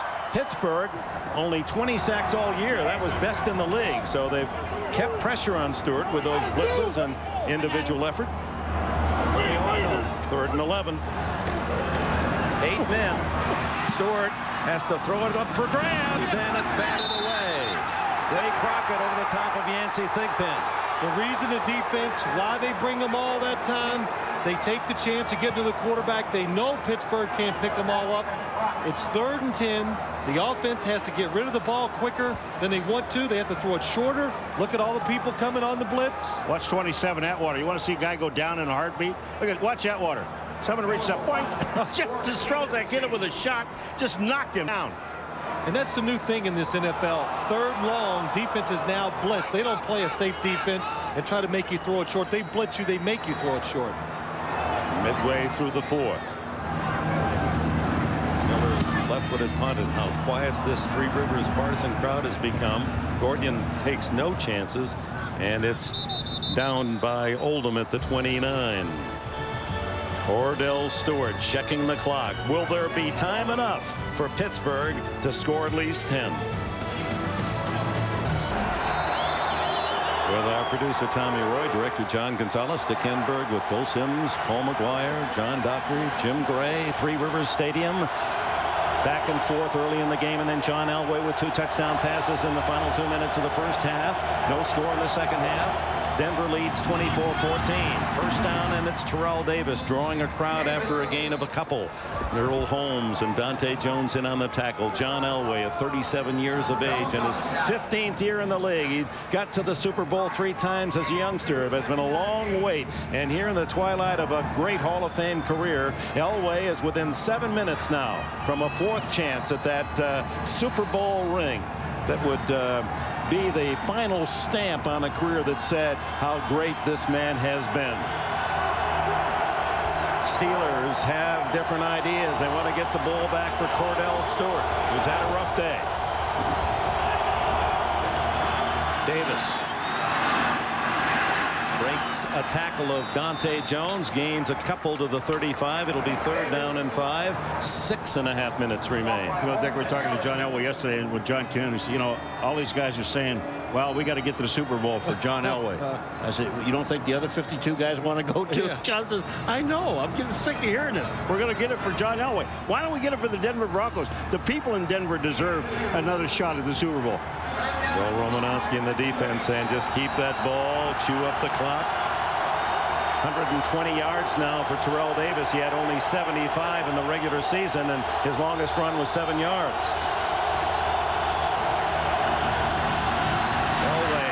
Griffith, that was a combination that worked for a touchdown, not this time, and that stops the clock with 5:53 left, and Pittsburgh will get the ball back. Well, the Denver Broncos, they know just 1 first down really makes a difference in eating up this clock. They could take it down to 3 or inside of 3 minutes if they just get 1 first down. Howard Griffith open in the flat. John Elway has to turn and throw to his left. Tough throw for quarterback. Again, throws behind him. Last 3 punts by Ruin, 11, 25, and 28 yards. Will Blackwell doesn't know quite where to camp. He's back at the 25. And Ruin hits another dying spiral that takes a bounce for Denver down to around the 20-yard line. 10-point lead, 5:43 to left. And on NBC tonight, our fugitive has been on the run for 90 minutes. Harrison Ford, Tommy Lee Jones, the motion picture blockbuster at 8:30, 7:30 Central. Go get him. After a special 90-minute Dateline, The Fugitive, NBC tonight.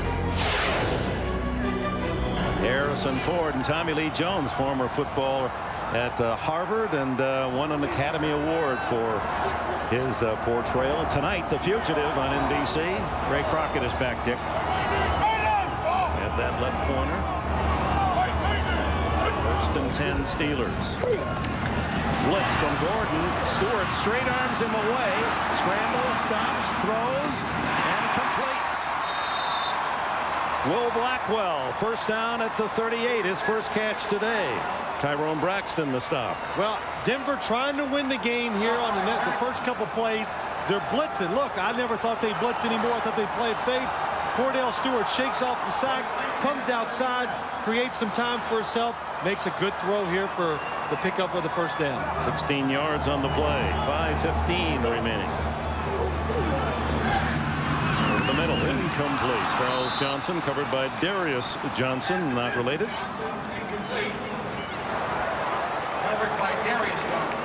Charles Johnson just coming in. Looks like he wasn't relaxed enough to catch the ball.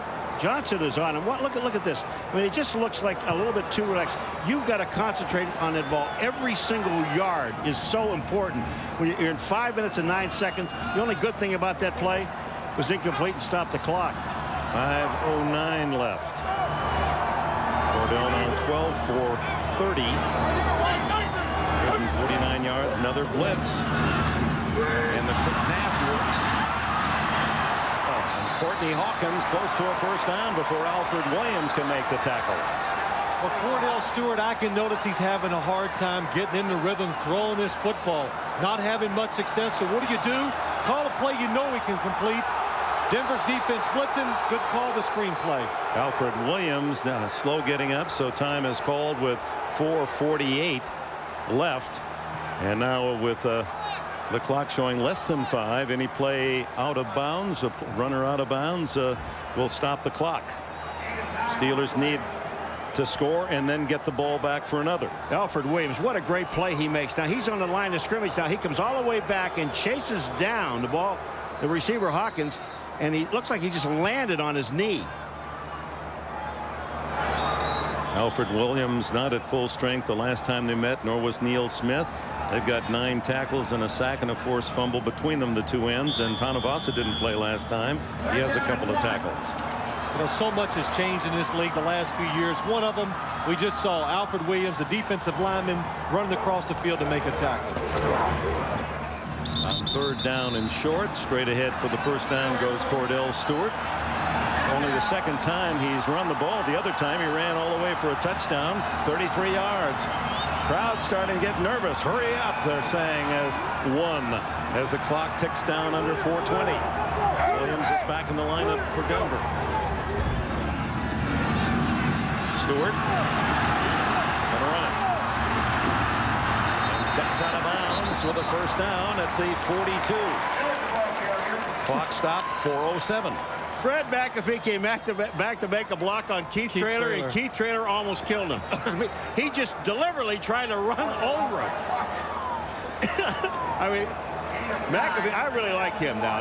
McAfee, that is just a lot of guts what he did. Paul, Keith Traylor, number 94. He's an ex-linebacker. He weighs over 300 pounds. Watch the guy on the right here. Look at this. Boom. Hello. Yeah, they got the job done. Yes, he did. McAfee thought he was going to catch him by surprise. Not today. Stewart out of bounds. They mark it at the 43, so it's 2nd and 1. Good. Cordell. Tough catch. Made by Blackwell. Second round pick out of San Diego State. It's enough for a 1st down. But more importantly is the clock. 3:55 and ticking. All 3 timeouts remain for the Steelers. And that deep defense for Denver now loosening up considerably. Stewart to the sidelines now. Charles Johnson, 1st down. No, close to it. 32 they'll mark it as Darian Gordon made the tackle. Clock stopped. Well, the conservative defense, that is a really good approach right now for Denver on defense. But the one thing you really don't want them to do, if you're going to do that, don't let them catch the ball and then get out of bounds for 8 and 10 yards. Well, that is a great point because we saw that happen in the Denver-Kansas City game. When Kansas City got the ball down, they just let them catch the ball, get out of bounds, and they kicked a 54-yard field goal to beat Denver. 4 wide receivers. Stewart in the shotgun. Kick now. Doesn't get out of bounds. Does have the 1st down at the 23. Gordon made the tackle. Will Cowher sneaks a peek. at that electronic monster chewing up his hopes. Over the middle. Hawkins to the 15-yard line. Push back. And the clock moving toward the 3-minute mark. The native of Pittsburgh, his home dad, you saw him early, still lives in the same place where he was raised, only 13 minutes from this stadium. He's all of Pittsburgh. Stewart. Lots of time. Somebody might be open. It's Johnson! Charles Johnson! Touchdown!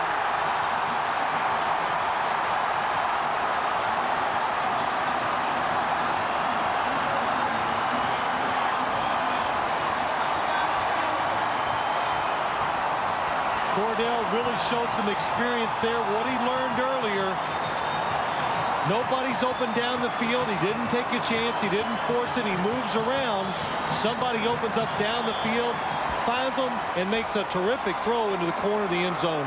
He actually told Charles Johnson, just keep coming. You saw his hand wave. Just keep coming across. I'll get it to you. Now the try for point by Norm Johnson. And it is a 3-point game. 24-21. This is what I'm talking about. Look at Cordell. Once he sees Johnson, you watch him tell him, now keep coming. Just come on across. I'm going to throw the ball to the outside. You go get it. Thank you. You know, Cordell does a good job. It's hard for a quarterback to be moving to his right and throw a ball like that. Good job by him getting in balance. 2 minutes, 46 seconds remain. It's at the University of Colorado a few years ago. Cordell Stewart to Charles Johnson. And the Denver Broncos lead carved to 3. 24-21. Denver looks for the onside kick that will be accommodated as Norm Johnson, the veteran, tees it up, aiming to his right. And now they shift. They're going to kick it regular. I didn't think they were because they have 3 timeouts. Now they got the hands up team, so they're up on a line of scrimmage. They're going to kick the ball deep and pin Denver deep into territory. Johnson to Hebron. He's going to let it bounce. Now has to take it at the 1. It worked beautifully, and he's tackled at the 10.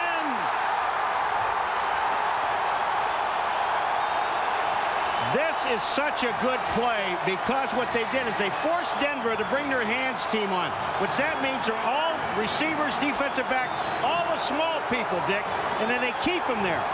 And then what they do now, so Denver can't get their people back off the field. Here comes the kick. Hebron thought the ball was going to go in the end zone. It hit and bounced straight up in the air. He had to return it. That's right. He couldn't take a chance because it could have stayed on the 1-yard line, Paul. He had to take it and return it and gets it to the 10-yard line. Last 2 possessions, Denver 3 and out. 2:38 remains. Elway to McCaffrey. The play that worked for a touchdown late in the first half. And McCaffrey appears to be injured as he's tackled at the 17. Stop the clock anyway on the completion, and the Ed McCaffrey looks like when he gets hit, he just gets twisted. Elway makes the half throw, makes a good throw. Ed McCaffrey turns it upfield, trying to get those good yards. Tackled high. Myron Bell, the hitter.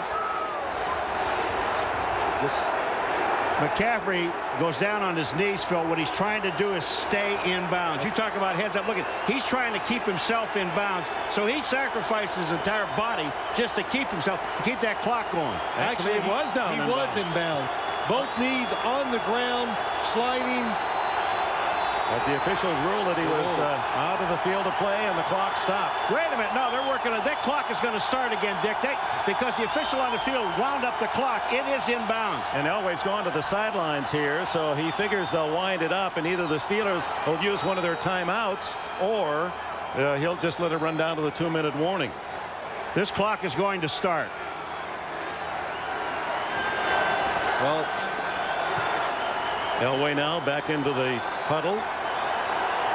Left knee and mouth bloodied by the Ed McCaffrey as he took that hit from Mo Bell. But the problem is, even though the clock started, Paul, it goes down to 25 seconds instead of 40. Now Denver is forced to run 1 play before the 2-minute warning. 8-7-6 on the play clock. Elway will use as much time as he can. and then gives to Terrell Davis. And Davis is hit by Earl Holmes at the 2-minute warning. Third down for Denver. 2 minutes to play. A 3-point game. Shanahan, who strips his first 15 plays, looking for one in the final 2 minutes that would work for a first down. His team is deep at the 15, third down and 6. Only 11 yards in the last 8 plays for the Denver offense. McCaffrey back in. 5 wide receivers. And Shannon Sharpe steals the catch and is down at the 33-yard line. How did he come away with the ball? Timeout, Cowher and Pittsburgh. It's a good catch by Shannon Sharpe, but you've got to give this to John Elway. Stays in the pocket against the blitz, and he just puts everything he has on the ball. Sticks it right in. Look, Jason Gilden right there. It should have been knocked down, but what a throw by John Elway. Thon Flowers, number 41, makes the play, but look at this catch. I mean, and it bobbles the ball. He almost threw it too hard. Oh, he did. You know, there have been times in this ball game, Phil, that we sat up here and looked at Elway when he has just reared back and fired. And I know he said the hardest ball he ever threw was that one in Cleveland that won the game in a 98-yard drive. But I'll tell you something, this might have been the second one he threw right here because he stuffed it in. Well, let's remember, this is a man that in the summer game ripped the tendon in his throwing shoulder, and instead of 2 attaching that bicep muscle, he has 1. He has an arm muscle about as big as mine, and he's throwing the ball harder than ever, he says. The heck with looks. What a great comparison, huh? Whoa.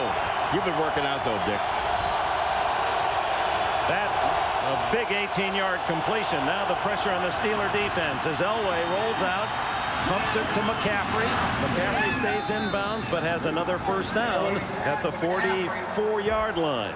Is this a great call or what? Now, you tell me, Mr. Quarterback, you were the most valuable player. Tell me about this call. Well, that was a great call, Paul. I mean, they know the Steelers are playing run all the way. They want to stop the run, call the timeout, save it. Mike Shanahan, hey, they had no success in these last few drives. He gets a big first down, tries to stay aggressive when he knows deception is on his side. First down. And no timeout called by Pittsburgh. Well, what was going to happen, I think Elway's going to wait till his clock runs down, and he's going to call a timeout. Pittsburgh wants to use the timeouts after the first, second, and third down. That's why they're saving it. And it's first down, but it's down under a minute now. 58 seconds as time is called by the Denver Broncos. 58 seconds from victory. Where this enthusiastic, huge Pittsburgh crowd has been quieted by John Elway. Remember Cowher telling us yesterday when everybody's talking about Elway and his miracle comebacks, all the things that he does. This is not a comeback. They were ahead. He said, "Don't forget, I was on the sideline for most of those." I'm one of those guys, and here he goes again. That's why he said, "I was so excited when we beat Denver here earlier in the year, and why I ran down into the end zone." I said that made some amends, but now Davis protecting the ball on first down, gets to the 45, and the timeout called by the Steelers.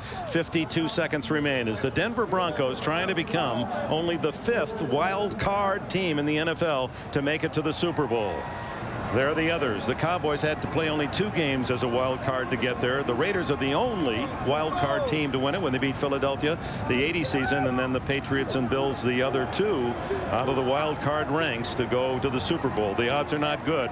That's over 100 wild card teams as Pat Bowlen, by tradition, 5-minute mark, 4th quarter, makes his way down to the sidelines as the owner of the Broncos and their CEO, an athlete himself, triathlete in his day.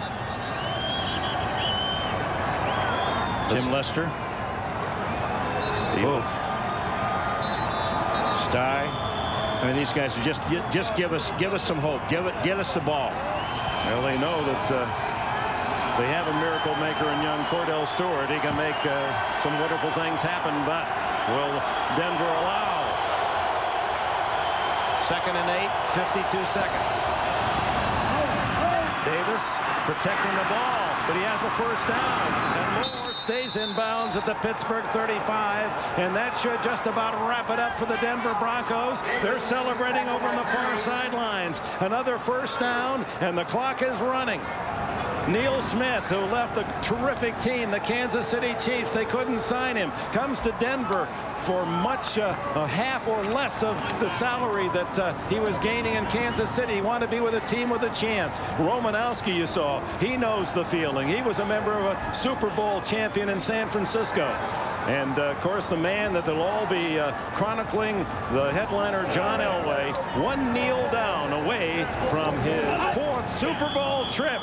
And that'll do it as the Denver Broncos, the Wild Cards, have won 3 in a row on the road. And Mike Shanahan's team goes to San Diego, the AFC champions.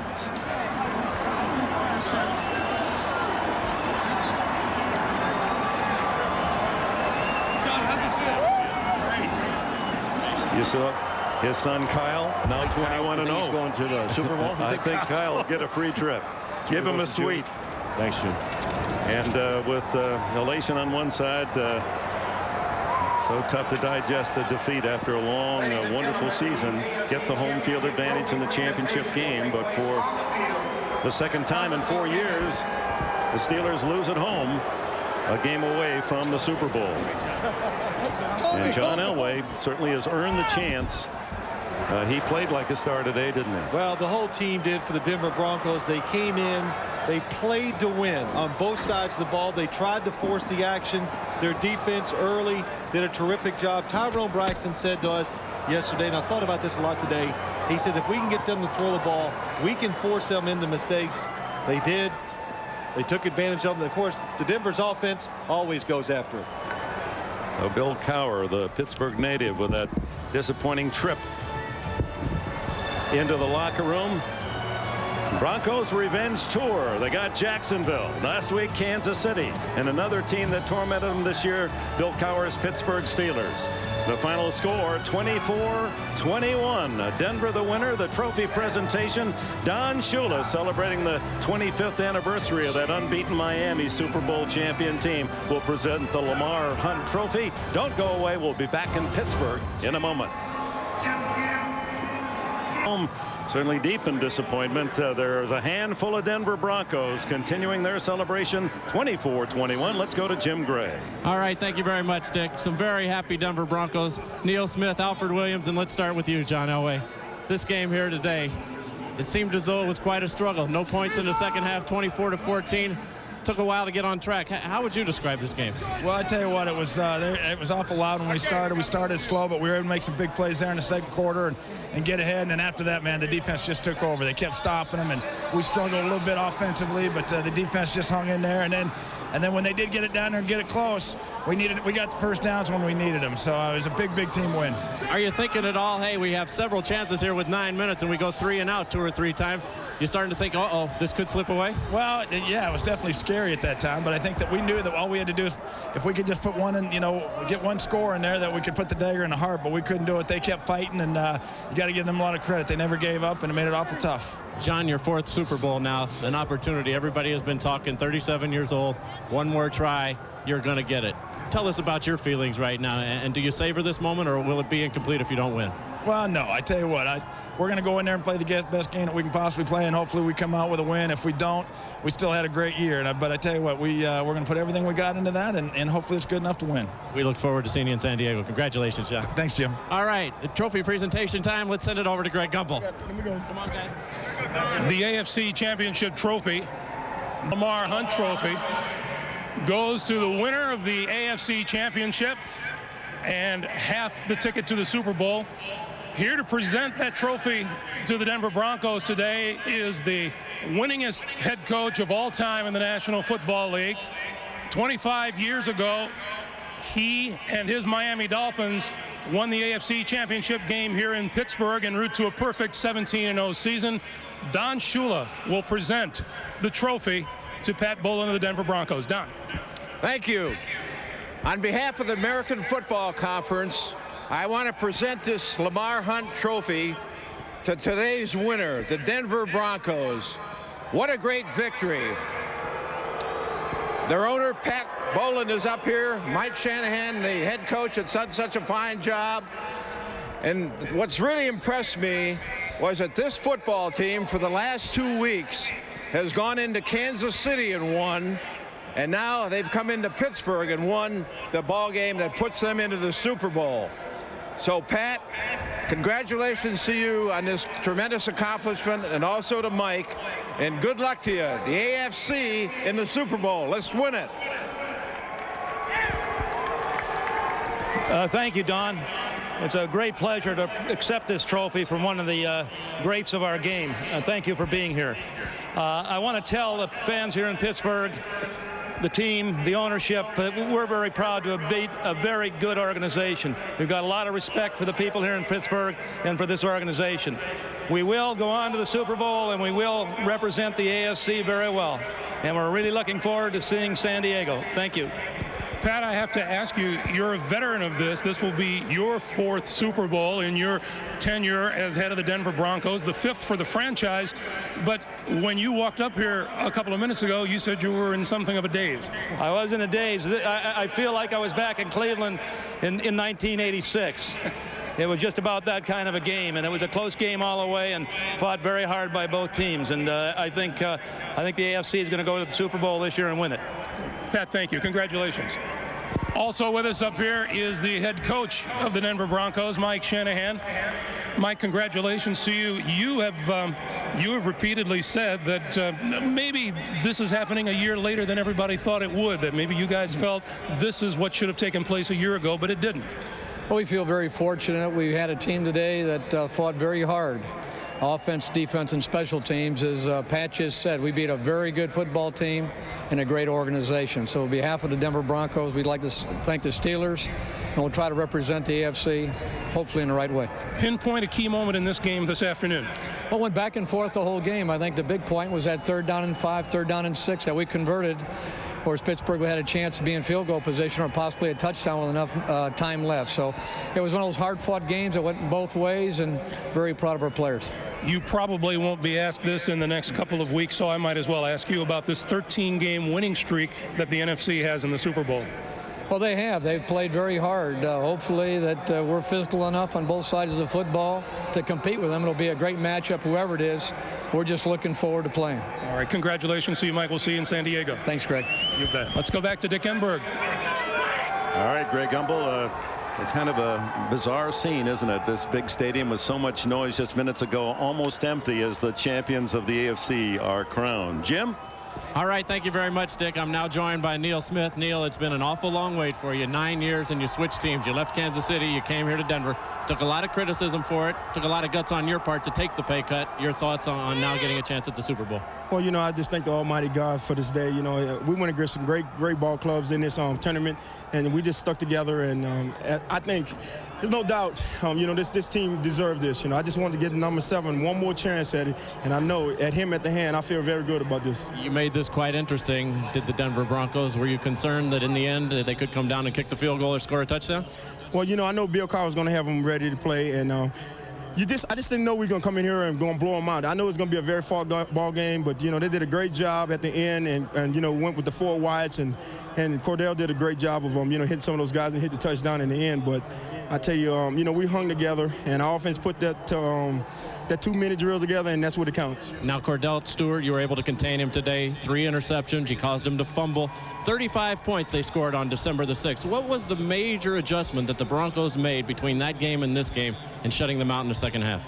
Well, when we played them a month ago, you know, it was a ruling wake for us. You know, we the first part of the season, we went to a slide. I mean, we went through it very easy, and then we stumbled at the end, and then everybody thought we was out of it. But I always said I like our chances. You know, 12 and 4 team in the tournament. I love it. Neil, congratulations. You hurt your left ankle. I'm sure you'll be ready for the Super Bowl. Congratulations. I don't have no feelings right now.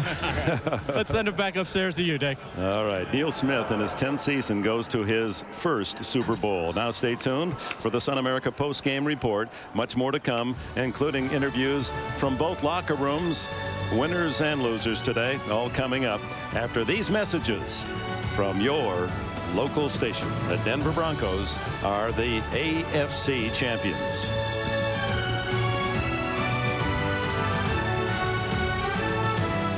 Another thing they got to tackle. If they don't